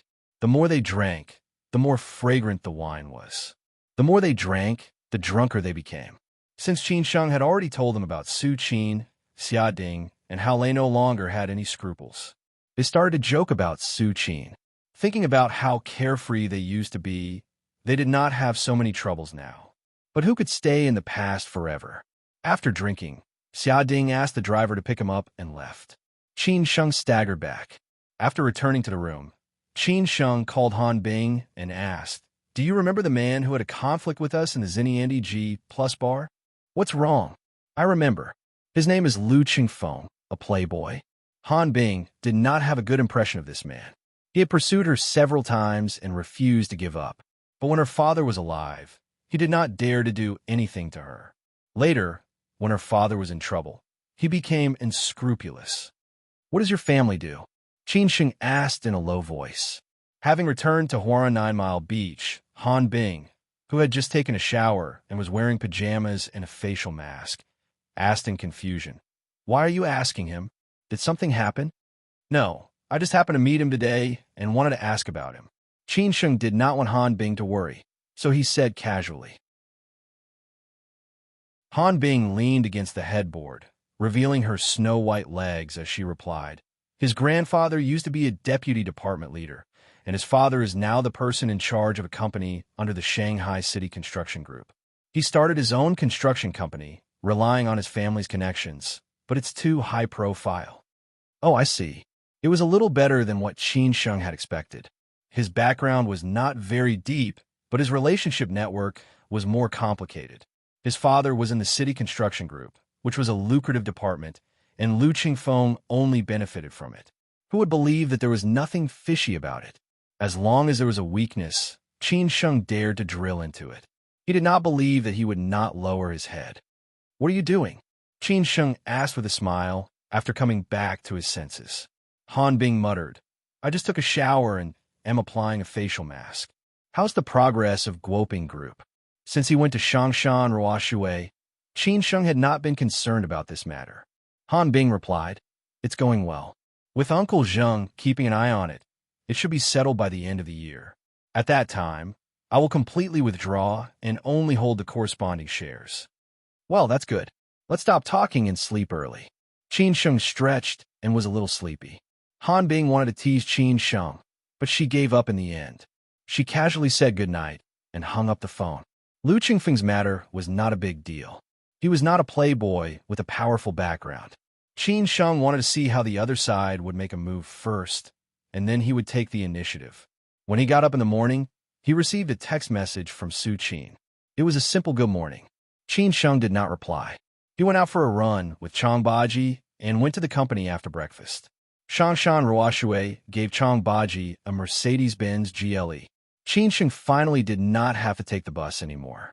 But now he did not want outsiders to know his relationship with Chang Baji, so he got off at the intersection and then walked in. Today, when he just went to work, Qin Sheng noticed that the big-breasted girl Tang once seemed to be in a bad mood. The dark circles under her eyes were a little serious. Qin Sheng did not ask until Song Siyu comforted her. What else can it be? She is lovelorn. Song Siyu, who had been in love several times and was dumped by others, said disapprovingly. Compared with the simple and pure Tang Wan, Song Siyu was more realistic. Otherwise, there would not be gossip about her in Shangshan Ruoshui. When it came to lovelorn, it did not matter what others said, unless one's heart was strong enough to walk out, or the pain would be slowly worn away by time. Everything will pass. You're a good girl. You will meet better people to cherish you. Qin Sheng comforted her. Song Siyu felt unfair and said, "That's right. There is nothing to be sad about that kind of scumbag who abandoned you. He does not cherish you. You should feel lucky. There are many good men. You see, Qin Sheng is such a good man, but he is still single." Qin Sheng was speechless. Who did I provoke? How about this? Call Brother Liu after work in the evening. We will go out for dinner and let you vent, Song Siyu suggested. Qin Sheng did not refuse and replied, "Okay, we have known each other for so long, but we have not gathered together." "That's settled," Song Siyu said with a smile. Tang Wan did not speak. She knew that everyone was for her good, so she did not disappoint them. Chang Baji was busy all day. Since that day, everyone in the whole Shangshan Ruoshui was trembling when they saw Chang Baji. They were afraid that there was something wrong with them. The deputy general manager took action without saying a word. It was said that the security department was the most miserable that day. Now, there were still people staying in the hospital. In the past, employees of other departments would not be so afraid when they saw the head of security. At most, they would say hello out of politeness. But now the head of security was still the deputy general manager. They had to be careful. At noon, Song Siyu asked Liu Yuan if there was any activity tonight. Liu Yuan's life was relatively monotonous. He focused on work, so there was no entertainment. So Song Siyu said that Tang Wan was lovelorn. Everyone wanted to comfort her. It just happened that they had not gathered together before. They would go out for dinner after work tonight. Liu Yuan had no opinion and readily agreed. It just happened that they were all on the day shift today. After work, several people changed their clothes and came out. Because they might drink in the evening, Liu Yuan and Song Siyu did not plan to drive. The four people took a taxi to the hot pot restaurant that Song Siyu had already booked. The weather was getting cold, and the two women wanted to eat hot pot. There were no outsiders, just four people in their group. When eating, everyone comforted Tang Wan one after another, and Tang Wan's mood was better. After talking about Tang Wan, everyone focused on Qin Sheng. After all, Qin Sheng was now a popular person in Shangshan Ruoshui. His work ability was particularly outstanding, and he was appreciated by Ms. In and Mr. Su. Qin Sheng, what did you do before? Why do you want to come to Shangshan Ruoshui? On weekdays, everyone was busy with work and had no time to talk about these trivial things. At this time, Song Siyu was curious. Qin Sheng smiled and said, "After graduating from college, I went out to be a backpacker for 2 years. I returned to Shanghai last month. After being recommended, I came to Shangshan Ruoshui. Oh, you've been a backpacker for 2 years. You have a good life. When did you graduate from college? Song Siyu asked. The minimum requirement for Shangshan Ruoshui was a bachelor's degree. She came from the China Academy of Fine Arts. Tang Wan graduated from Jiangsu Normal University. Because her boyfriend stayed in Shanghai, she came to Shanghai to work. Fudan. Qin Sheng did not hide and said casually. Liu Yuan knew about this, but he always felt that it was a waste of talent for a graduate from Fudan to come to Shangshan Ruoshui. He did not know what Qin Sheng thought. My God, you actually graduated from Fudan. Then you're the best in our reception department, Song Siyu exclaimed. Tang Wan next to her was also surprised. It's nothing. Aren't we all working together now? Qin Sheng chuckled. Song Siyu pouted and said, That's also true. No matter what university I graduated from, as long as I can make money. But there are also differences. You see, you are smarter. You can learn everything at once. No wonder it only took half a month to become a regular employee. Tang Wan and I were not as easy as you before. We just look beautiful. Where's your face? Qin Sheng said with a look of contempt. Song Siyu smiled charmingly and said, Am I not beautiful? You tell me. Have you ever secretly fantasized about me? Qin Sheng was too lazy to pay attention to her. He picked up the wine glass and drank with Brother Liu. After dinner, it was still early.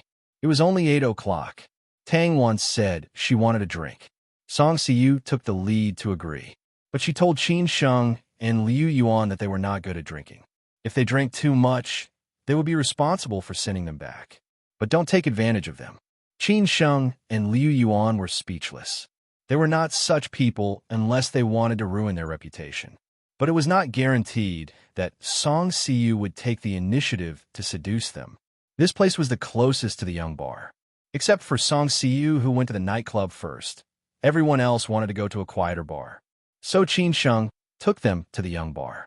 Sitting in a position against the wall, the manager saw Qin Sheng coming. He came over with a glorious face and said, Hey, buddy, I haven't seen you for a long time. This is the manager of the bar, Brother Kong. Qin Sheng introduced each other. These are my colleagues. After greeting each other, Brother Kong smiled and said, The arrival of the two great beauties brings glory to our bar. So, you can order whatever you want to drink. I will give you a bottle of red wine first. Hearing that Brother Kong was so generous, Song Siyu was even more excited. She almost took the initiative to kiss him. After a few words, Kong Zi left. He ran directly to the back and dialed the boss's phone. Soon the phone was connected. Kong Zi directly reported, Boss Su, Qin Sheng is here.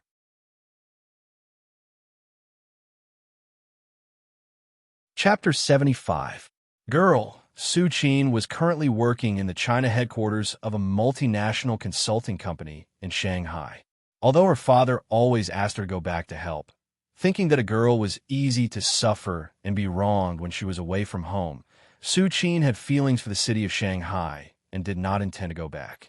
Her father had intended to pay for her to set up a company so that she would not be bullied by others, but Su Qin wanted to work for a few years first and accumulate some experience. In the end, her father had to compromise. In more than 2 years, Su Qin had become a department manager from an ordinary employee. Tonight, they were working overtime to discuss the feasibility of a project. At this time, Kanzi called. Su Qin directly left the rest of the department. Anyway, there was a result. She could inform her later. In the young bar, Qin Sheng accompanied Tang Wan and Song Siyu, still drinking and chatting. The topic had turned to Liu Yuan. Qin Sheng never asked about Liu Yuan's private life. He could not help but ask, Brother Liu, are you not married yet? I don't even have a girlfriend. Who will I marry? You? Liu Yuan drank a glass of wine and replied. Liu Yuan was almost 30 years old. Although the age of marriage was quite late, he did not even have a girlfriend, which made Qin Sheng puzzled. After all, Liu Yuan had a car and a house in Shanghai. His salary was in the top 5 in the reception department. It was easy to find a girlfriend. It seems that you're also a man with a story. Qin Sheng smiled bitterly. Song Siyu gossiped at this time. Do you know why Brother Liu did not become a deputy manager with his qualifications and strength? Do you know why Wang Haichao does not like Brother Liu? I don't know, Qin Sheng said curiously. Song Siyu cleared her throat and began to say slowly, Brother Liu had a girlfriend in college. Later, both of them stayed in Shanghai to work. They said that they would get married after a few years of work, but they were too busy with their work. His girlfriend often went on a business trip. Finally, they couldn't break up. After breaking up, Brother Liu came to Shangshan Ruoshui and never fell in love again. He put his work first and was valued by manager Su, and sister in Shangshan Ruoshui has a clear rule that most companies have the same rule. That is, internal relationships are not allowed. 2 years ago, a new batch of receptionists was recruited. Brother Liu was in charge of 2 of them, who knew that they had feelings for each other and secretly got together. It was just in time for the selection of deputy managers. Among the women, Yu Fengji was undoubtedly selected. Among the men, Wang Haichao and Brother Liu were the most promising. At the critical moment, no one knew how Wang Haichao found out about this and revealed this matter. Naturally, Brother Liu was defeated and Wang Haichao was selected as the deputy manager. I see, Qin Sheng said with a sigh. Brother Liu's ability was so strong, not worse than Wang Haichao's. What happened next? Qin Sheng continued to ask. Song Siyu chattered. Later, the company stipulated that if an internal relationship was found, one person must leave. Brother Liu naturally did not want the girl to bear this responsibility, so he took the initiative to resign. But who knew that the girl was the first to leave without saying goodbye? No one could contact her. Brother Liu, who was disheartened, also wanted to leave. Later, manager Su and Mizan did the work and gave him a month's vacation to recover. After the vacation, Brother Liu also thought it through and returned to Shangshan Ruoshui. Since then, he has never been in love again. Brother Liu, I didn't expect that you're also a person who values relationships. Qin Sheng looked at Liu Yuan and said, after experiencing these things, it was difficult for Liu Yuan's heart to have waves again, especially in love. Even if he met someone he liked, he just laughed it off. Everyone is young and frivolous. Everyone has a time when they are ignorant of the world. In the end, they are not raped by this son of 8B*TCH's life and reality. Perhaps thinking of the past, Liu Yuan said with some emotion, Tang Wan, did you see that Brother Liu can let go after experiencing so much? You still can't get over it after a few days. I will introduce a good partner to you later. I guarantee that you will be satisfied. Song Siyu enlightened. Qin Sheng raised his glass and said, Come on, this glass of wine to us in the past. I hope that we will all get better and better. To the past. Everyone raised their glasses and shouted. After putting down the glass, Song Siyu stared at the entrance of the bar and said with interest, I didn't expect such a small bar to have such a level of beauty. Tang Wan and Liu Yuan subconsciously looked over. The dim light could not cover the charm of the beauty, but the beauty seemed to have just got off work. She was wearing a more formal professional suit, especially the gray skirt that wrapped the buttocks. She was a little too thin. Didn't she know that the beauty was cold in this weather? Qin Sheng was busy replying to the news. Xiaoding had already found out the details of Lu Chengfeng. It was similar to what Han Bing said here. Qin Sheng was discussing with him how to deal with it. Until now, there was no movement from the Lu family, which was surprising, so he did not pay attention to the beauty mentioned by Song Siyu. After Kong Zi saw the beauty coming in, he quickly ran over. After whispering a few words, the beauty went straight to Qin Sheng's table. It seems that she should be a regular customer of the bar. She is very familiar with Brother Kong. I don't know if she has a boyfriend, or you two can try. I don't know if she has a boyfriend. Otherwise, you two can try. Seeing the beauty, Song Siyu was more interested than the man. She began to comment, but this beauty is not simple. This business suit must be a luxury brand. It is estimated that it is worth 1 month's salary. The high-heeled shoes should be. I have seen them in fashion magazines. The bag is more common. It is a classic YSL model. Such a beauty is either rich or expensive. For you, it is estimated that it is somewhat difficult. It seems that she is an old customer of the bar. She is coming to our side. Tang Wan knew that Song Siyu was more knowledgeable about luxury goods and often went to buy. Yo, the beauty is still smiling at us. Song Siyu was a little puzzled. Brother Liu, do you know her? Liu Yuan frowned and thought for a while. He shook his head and said, I don't know. Just when they were puzzled, the beauty had already walked to their side and smiled. Hello. After that, she sat directly next to Qin Sheng. Whether it was Song Siyu, Tang Wan, or Liu Yuan, they were all dumbfounded. Just when Song Siyu was about to ask if they knew each other, Qin Sheng turned to look at the beauty at this time. The beauty stared at Qin Sheng and smiled. At the same time, she blinked her eyes as if saying that she was very surprised. How do you? Qin Sheng was stunned for a moment and asked with a surprised face. This beauty was naturally Su Qin. Su Qin laughed and said, If you can come, why can't I come? A group of people suddenly realized that she was Qin Sheng's friend, but they had already guessed whether she was his girlfriend. Song Siyu smiled and said, It turns out to be Qin Sheng's friend. I said so. Su Qin introduced herself gracefully. My name is Su Qin. I am Qin Sheng's friend. Nice to meet you. Song Siyu replied with a smile. Hello, my name is Song Siyu. This is Brother Liu and Tang Wan. We are all Qin Sheng's friends. After dinner tonight, we came to sit for a while. I didn't expect Qin Sheng to know such great beauties like you. I haven't heard him mention it before. Su Qin smiled and said. This sentence was what Song Siyu and others wanted to say. Who knew that Su Qin said it first? However, Song Siyu was not awkward. She smiled and said, Oh, in front of you, we are not beauties. Qin Sheng just looked at Su Qin and Song Siyu chatting like this. He thought in his heart, What the hell is this? After chatting for a while, Qin Sheng said playfully, Don't you want to explain? Explain what? Su Qin said innocently. Explain why you are here. I said it was a chance encounter. Do you believe it? This was Qin Sheng's previous line. Qin Sheng naturally did not believe it. He said slowly, It is not your style to appear in work clothes. Have you forgotten that when you lie, your eyes will flicker and you dare not look at me directly? Tell me honestly. Su Qin blushed and lowered her head, but she did not know how to explain. Qin Sheng still knew her so well. At this time, Tang Wan next to them suddenly cried. Su Qin and Qin Sheng subconsciously looked at Tang Wan. They did not know what was going on. Tang Wan, what's wrong with you? Several people looked at each other. Song Siyu quickly held Tang Wan and asked. Tang Wan did not speak. She just cried on the table. The cry was very sad and heartbreaking.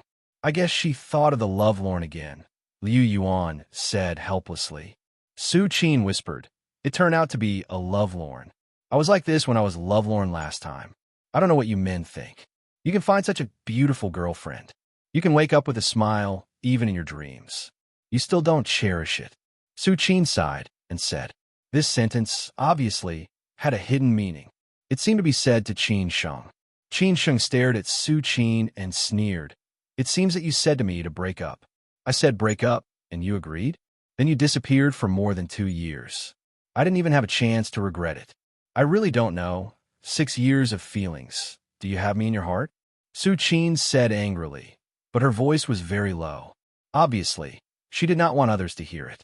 This made Qin Sheng unable to answer. Over there, Qin Sheng and Song Siyu were comforting Tang Wan. Tang Wan's crying finally stopped. She sobbed and said, I really don't know why. I was so good to him. He said he wanted to stay in Shanghai. I ran from Nanjing to Shanghai. He said that he was too busy and tired. I worked during the day and went home to wash and cook for him after work. He said that his family was more difficult. All my salary was given to him. I was like this, but he still wanted to break up with me. What did I do to make him satisfied? Just now, her boyfriend sent her a long series of messages.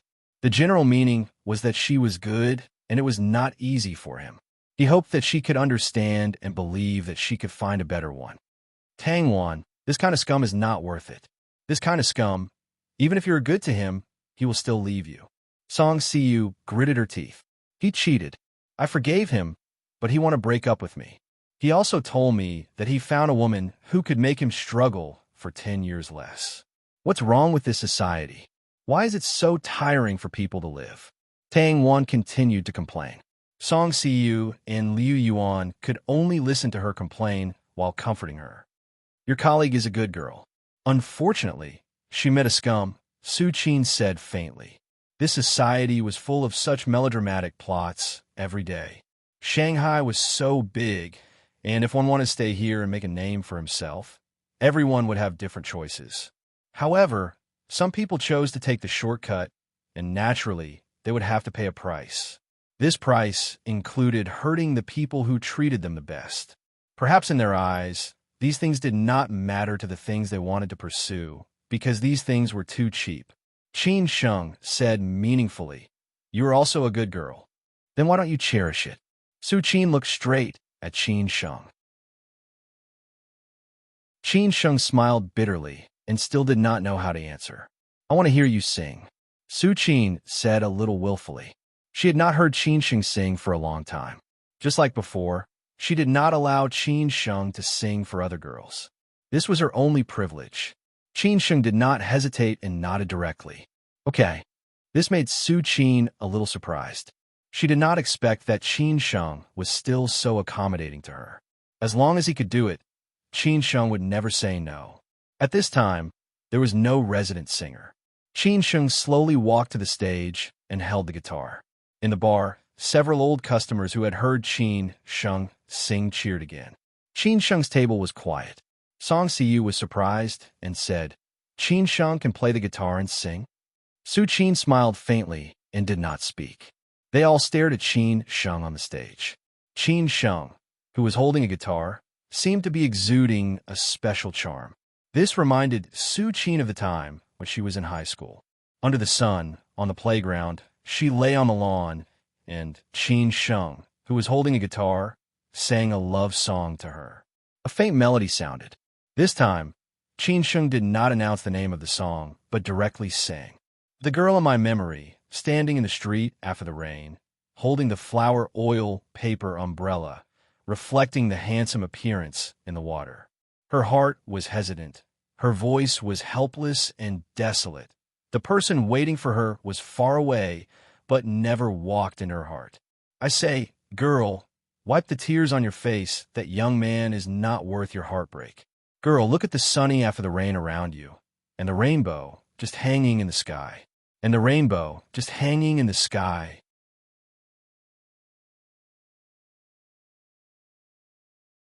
Chapter 76. Walk around, asking for monthly tickets. Yesterday's song was called Annie Lychee, but I prefer to call her Miss Lychee. May you not be afraid of the dark and ghosts. May you never be sad and frown. May the people who love each have their own place. May the exiled people finally be free. May someone treat you as before, love you to the bone. May your deep love from now on not be disappointed. During college, Qin Sheng sat quietly in the corner and listened to Su Qin sing every day. Su Qin never wanted him to show his face in public. She was always afraid that some beautiful woman would seduce him.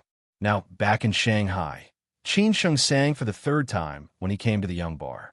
People who didn't know would think that Qin Sheng was a resident singer here. Why did he sing this song? Qin Sheng sang to Tang Wan and also to Su Qin. He made Tang Wan cry and also made Su Qin go. Everyone had different understandings. Tang Wan felt that Qin Sheng hoped that she could let go of her sadness and that there were still too many good things waiting for her in this world. However, Su Qin was exactly the opposite. She stubbornly thought that Qin Sheng was telling her that the teenager in the past was not worth waiting for anymore. Qin Sheng naturally saw Su Qin leave. He sighed helplessly.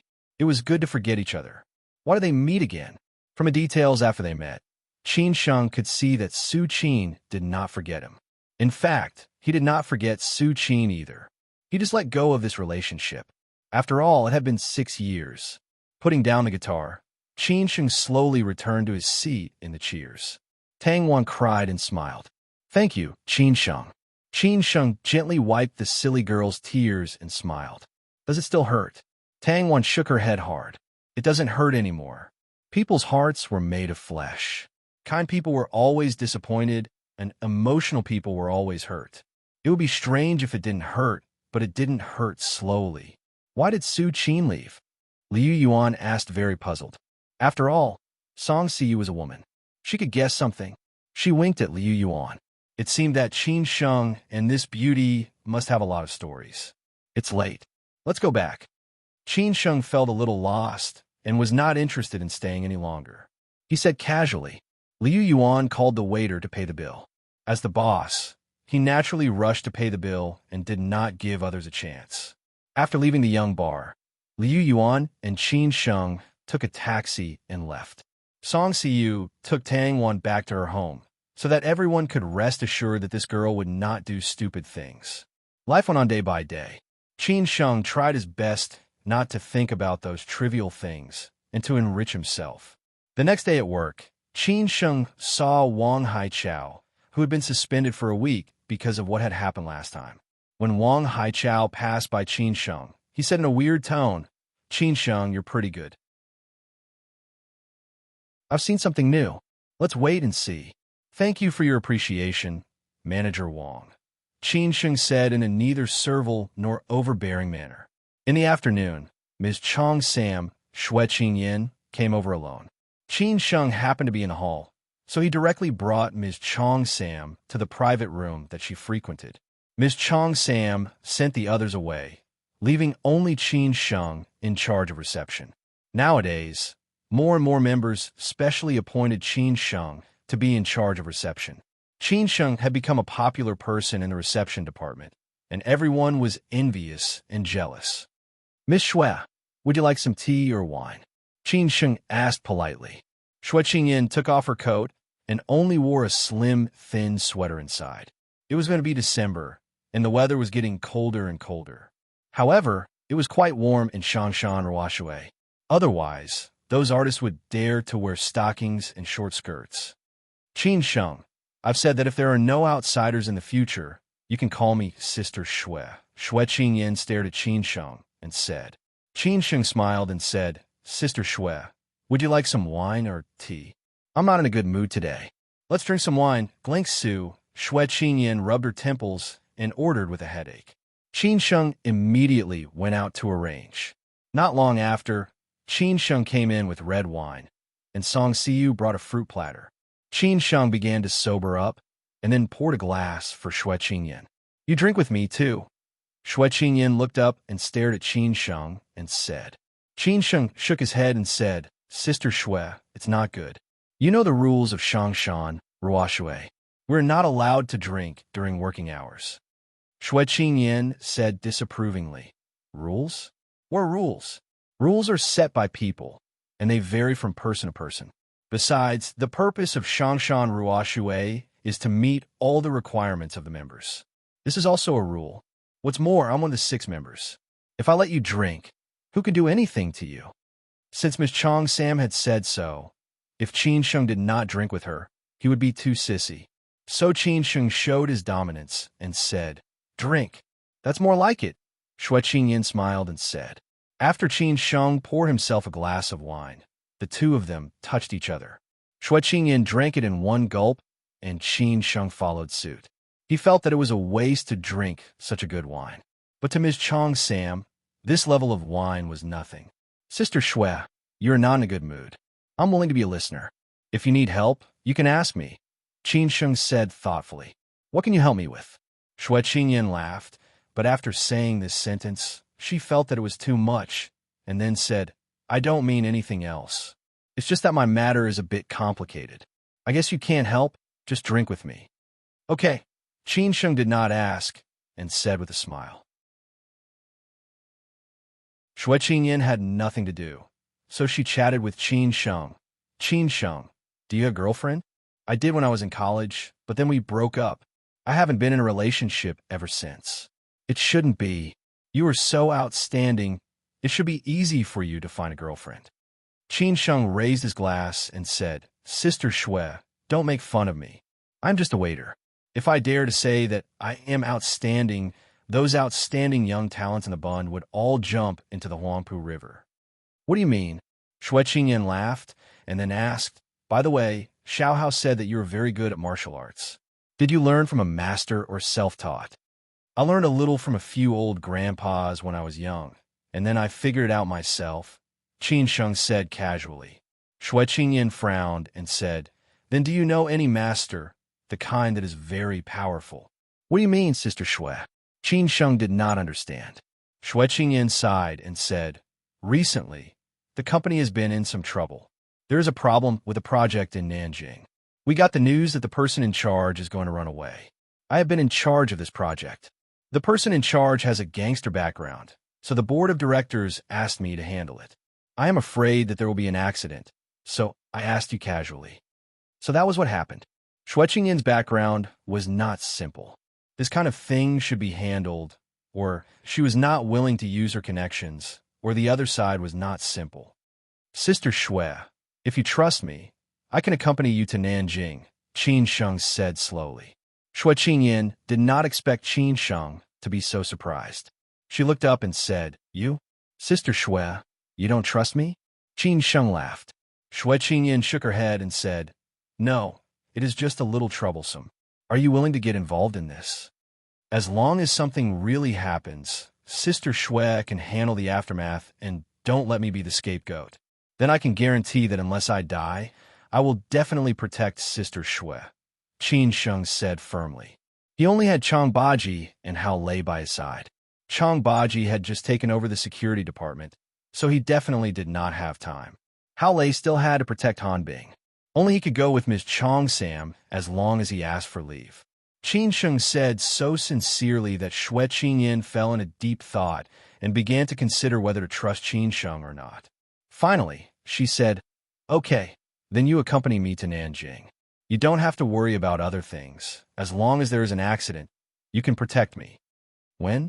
Shui Qingyan replied, The night after tomorrow. So this matter was settled. For most people, it was better to avoid trouble than trouble, but Qin Sheng had his reasons for jumping into the fire pit. Shui Qingyan was one of the 6 VVIP members of Shangshan Ruoshui, so obviously she had a strong background. Now that he had a connection with her, he had to find a way to deepen their relationship. As long as he put in the effort, there would definitely be a return. This was Qin Sheng's routine. After this matter was settled, Shui Qingyan did not stay in Shangshan Ruoshui for long. Qin Sheng arranged for someone to send her back. Before leaving, Shui Qingyan reminded Qin Sheng not to forget to tutor Shui Hao. Qin Sheng suddenly felt a headache. It had been more than 6 years since the college entrance examination. He did not know how many of those things he remembered. It seemed that he had to find time to revise again, so that he would not embarrass himself. Returning to the second floor, Qin Sheng happened to meet Wang Haichao. Wang Haichao smelled alcohol on Qin Sheng and immediately shouted, Qin Sheng, stop! Manager Wang, what's the matter? Qin Sheng said with a smile. Wang Haichao reprimanded, Have you forgotten the rules of Shangshan Ruoshui? You are not allowed to drink during working hours. Explain to me. Qin Sheng said disdainfully. Miss Shui is in a bad mood and insisted that I drink with her. I told her about the rules of Shangshan Ruoshui. She said that if you have any problems, you can look for her. If you have any questions, please call Miss Shui. You. Qin Sheng's words made Wang Haichao speechless. How would he dare to call Miss Shui?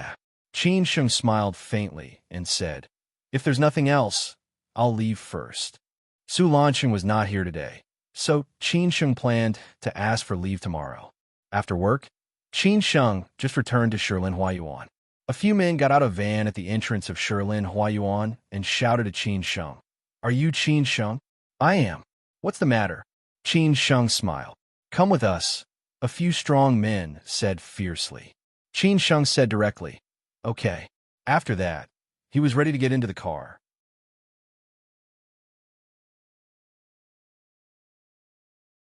Chapter 77. Can you kill me? A new month begins in March. I will work hard to write. I hope everyone will support me. Please vote for me. Thank you. Qin Sheng realized that ever since he returned to Shanghai, he had been in constant trouble. It seemed that it was all because of the Han family. He wondered what kind of debt he owed the Han family in his previous life. Qin Sheng did not resist and got in the car obediently. This made the men sent by the Liu family feel embarrassed. They were prepared to teach Qin Sheng a lesson if he did not get in the car. Who knew it would turn out like this? It was like you were ready to sacrifice for the country. Who knew that the enemy would surrender when you just enter the battlefield. In a Buick GLB, Qin Sheng was pushed to the back by two men. One sat in the middle, the other two were the driver and the front passenger. There were 5 people in total, no more and no less. Lu Qingfeng's father. Did Lu Jingqing send you? Qin Sheng asked calmly after the Buick GL8 started. The strong man beside Qin Sheng scolded. Stop talking nonsense and behave yourself. We're just having a chat. Why are you so fierce? Are you trying to scare me? Don't be fooled by your numbers. You can scare ordinary people. You're not good enough to scare me, Qin Sheng said with a smile. The burly man took out a dagger and was about to threaten Qin Sheng. Qin Sheng's expression changed. He grabbed the burly man's wrist at lightning speed, twisted it, and pushed it. The dagger was directly pressed against the burly man's neck. There was already a trace of blood. Everyone's expression changed. The strong man begged for mercy. Big brother, let's talk nicely. Don't fight. The man beside him did not dare to act rashly. He was afraid that the man would kill him. Qin Sheng was not interested. He held the dagger in his hand and let go of the strong man. Playing with knives? I guess you're not even a beginner, Qin Sheng said with a smile as he played with the ordinary dagger. The strong man was sweating profusely. The other men did not dare to be arrogant anymore. They were trembling in fear. We're just having a chat. Where are you from? Look at your figures and accents. You must be from the north. Qin Sheng teased them since he had nothing to do. The burly man said in a low voice, We are all from Shandong. Do you have a car or a house? Do you have a girlfriend? How much money can you earn every month? How much did the Liu family pay you for this job? I think it should be at least tens of thousands.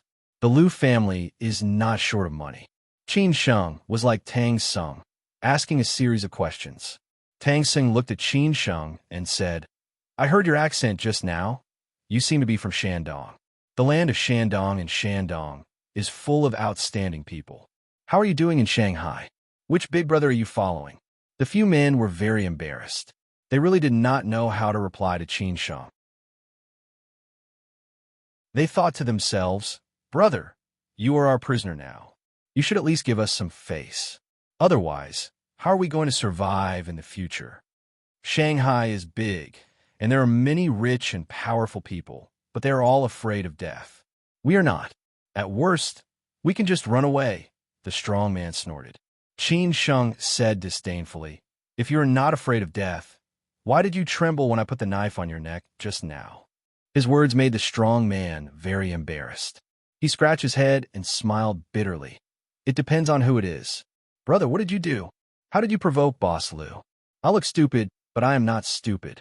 From the calmness you showed when you got on the car, I can see that you are not an ordinary person. And when you put the knife on my neck just now, your eyes were very vicious. I know you are a person who can kill, and with your skills, I am not afraid of you. Brother, are you also a gangster? The strong man and Qin Sheng chatted happily, and the man next to him could not help but ask. Qin Sheng sighed and said, What kind of gangster? At such a young age, you don't live a good life. Life will ruin us. People like you who can't go up or down are the most embarrassed. Looks like Big Brother is really an experienced person. That burly man put away his ordinary, frightening face and asked with a smile. Qin Sheng curled his lips and said, Have you killed anyone? His words stunned the few men again. The strong man shook his head and said, Brother, I am not afraid of you laughing at me. We have beaten people, hurt people, chopped hands and feet, but we have never killed people. Unless the situation is desperate, who would be willing to kill? In the end, the one who suffers is yourself. Unless you follow a good boss who can protect you, you either have to run away or stay in prison for a few years. You're not stupid. Although it's said that wealth comes from danger, sometimes you have to consider whether you have a life. After wandering from place to place for a long time, you know how happy it is to live an ordinary life. Qin Sheng sighed with emotion as if he had experienced it. The man on the left nodded silently and said, Brother is really experienced. Don't call me brother. I am still young. Just call me brother. Qin Sheng laughed and scolded. The strong man on the right laughed and said, Brother, tell me how you provoked the Liu family. I am a hero, and my son is a bastard. Just because you have some stinky money, you come out to act tough. I directly beat you into the hospital. As you said, rich and powerful people care about their face, but they are afraid of death. Didn't I pay you to deal with me? Qin Sheng said indignantly. F***CK. So that's what's going on. Brother, I've seen this kind of thing a lot. Rich people are just F***king show-offs. They think that they can do whatever they want just because they have money and that they can settle everything with money. It's only Director Liu who has a good relationship with our boss. If it were someone else, I wouldn't do such a thing, the burly man cursed. The man on the other side asked again, Brother, what are you going to do? What can I do? Apologize? After all, Shanghai is a big city. I think you will not make things difficult for me. Qin Sheng said casually. By the way, who is your boss? Do you know Li Jun of Shanghai Industry? F***CK, brother, you know Li Jun? That's a big shot. How can our boss be compared to Manager Li? The burly man's face was full of shock. Right now, his admiration for Qin Sheng was incomparable. Qin Sheng said calmly, I know him. He invited me to dinner some time ago and wanted me to work for him. Later tell your boss that the matter between me and the Liu family, if you don't want to get into trouble, you should stay away. If you don't want to live, you should find out who I am. After this sentence, no one in the car dared to doubt Qin Sheng anymore. They just smoked, chatted, and talked. The atmosphere that was supposed to be tense finally turned into such a scene. It was really funny. They had to say that Qin Sheng was really good at fooling people. After talking for nearly an hour, the Buick GL8 finally arrived at a tea house in Hangzhou. Several men had already told Qin Sheng the address and told him that if he was worried, he could call his friends for help. Qin Sheng said that there was no need at all. They chatted happily along the way.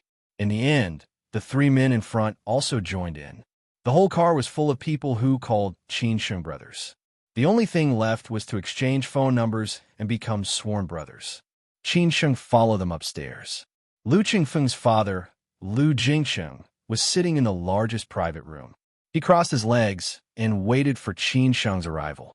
The two men on Qin Sheng's left and right brought him in. The rest were waiting outside. The strong man who was closest to Qin Sheng shouted, Mr. Liu, I have brought him. Liu Jingsheng was in his 50s. His hair was long gone and had a fat face and a big belly. It seemed that many leaders of his age were like him. He held his teacup and asked, You are Qin Sheng? Isn't that obvious? If I wasn't Qin Sheng, would I have been brought here by you? Qin Sheng said impatiently. Liu Jingsheng stopped drinking his tea. He squinted his eyes and looked up at Qin Sheng. Young man, it's better to keep a low profile. I think you should say this to your son. Qin Sheng slowly walked forward and sat opposite Liu Jingsheng. He picked up his teacup and said, I really don't know where you get the courage to say this. I really don't know where you, a young man who used to be a driver and is now a waiter, get the courage to say such things. Liu Jingsheng sneered. You're Liu Jingsheng, Liu Qingfeng's biological father. You're the boss of a subsidiary company under the City Investment Group. You could be considered a respectable person. Your son must have made a lot of money through your connections. No wonder he's so arrogant now. Liu Jingsheng told Qin Sheng about his background, and Qin Sheng also told him about his background. I don't know if you don't know the immensity of heaven and earth, or if you are fearless. Liu Jingsheng's expression changed. He thought that if he used his connections to bring Qin Sheng here, Qin Sheng would obediently admit defeat. He did not expect Qin Sheng to be so unscrupulous. Qin Sheng poured tea for himself unhurriedly. He sneered and said, Whether you know it or not depends on your ability. Well, you're just a boss. How powerful can your background be? At most, you are at the divisional level. I have overestimated you. What exactly is your background? Liu Jingsheng was a little worried. He was afraid that he did not investigate properly. Moreover, most of the information he got was from his son. Qin Sheng narrowed his eyes. You have already brought me here. What's the point of saying all this nonsense? Let's get straight to the point. I was the one who beat up your son. What do you want? What do I want? You beat up my son and sent him to the hospital. Do you think I can take this lying down? Liu Jingsheng slammed the table and shouted. Qin Sheng was not easily frightened. He laughed and said, Don't make such a big fuss. Who are you trying to scare? Whether you can take this lying down or not depends on whether you have the ability to do so. I really don't know where you get your confidence from. Lu Jingqing stood up and stared at Qin Sheng. Qin Sheng crossed his legs and said with a smile, "Speaking of which, I really don't care about the relationship between the Lu family and you. Speaking of which, I'm all by myself, and I've been through a lot of dangerous days. If I really want to go all out, the Lu family will suffer a loss in the end. You don't want to see your son die before you, do you? Besides, is your butt clean? I'll think of a way to dig something out of you. Will be worth it then? Are you threatening me?" Lu Jingcheng was so angry that he was glaring at him. Qin Sheng said calmly, "It's not a threat. It was originally nothing, but your son wanted to create trouble. I can understand that you want to protect your son, but don't treat me like a piece of trash. I just came back to Shanghai, and I want to live a normal life. If you don't let me, then fine, you have to pay the price.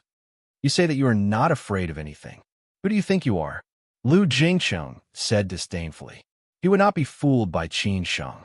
However, Qin Sheng said calmly, "I am not an immortal. Of course, there are people and things that I am afraid of, but I am not afraid of the Lu family. If you're not convinced, then let's try. You're not afraid of death?" Lu Jingcheng gritted his teeth. You're tuning into the Warrior Lore YouTube channel. Don't forget to subscribe and join us on this journey to catch the most captivating stories.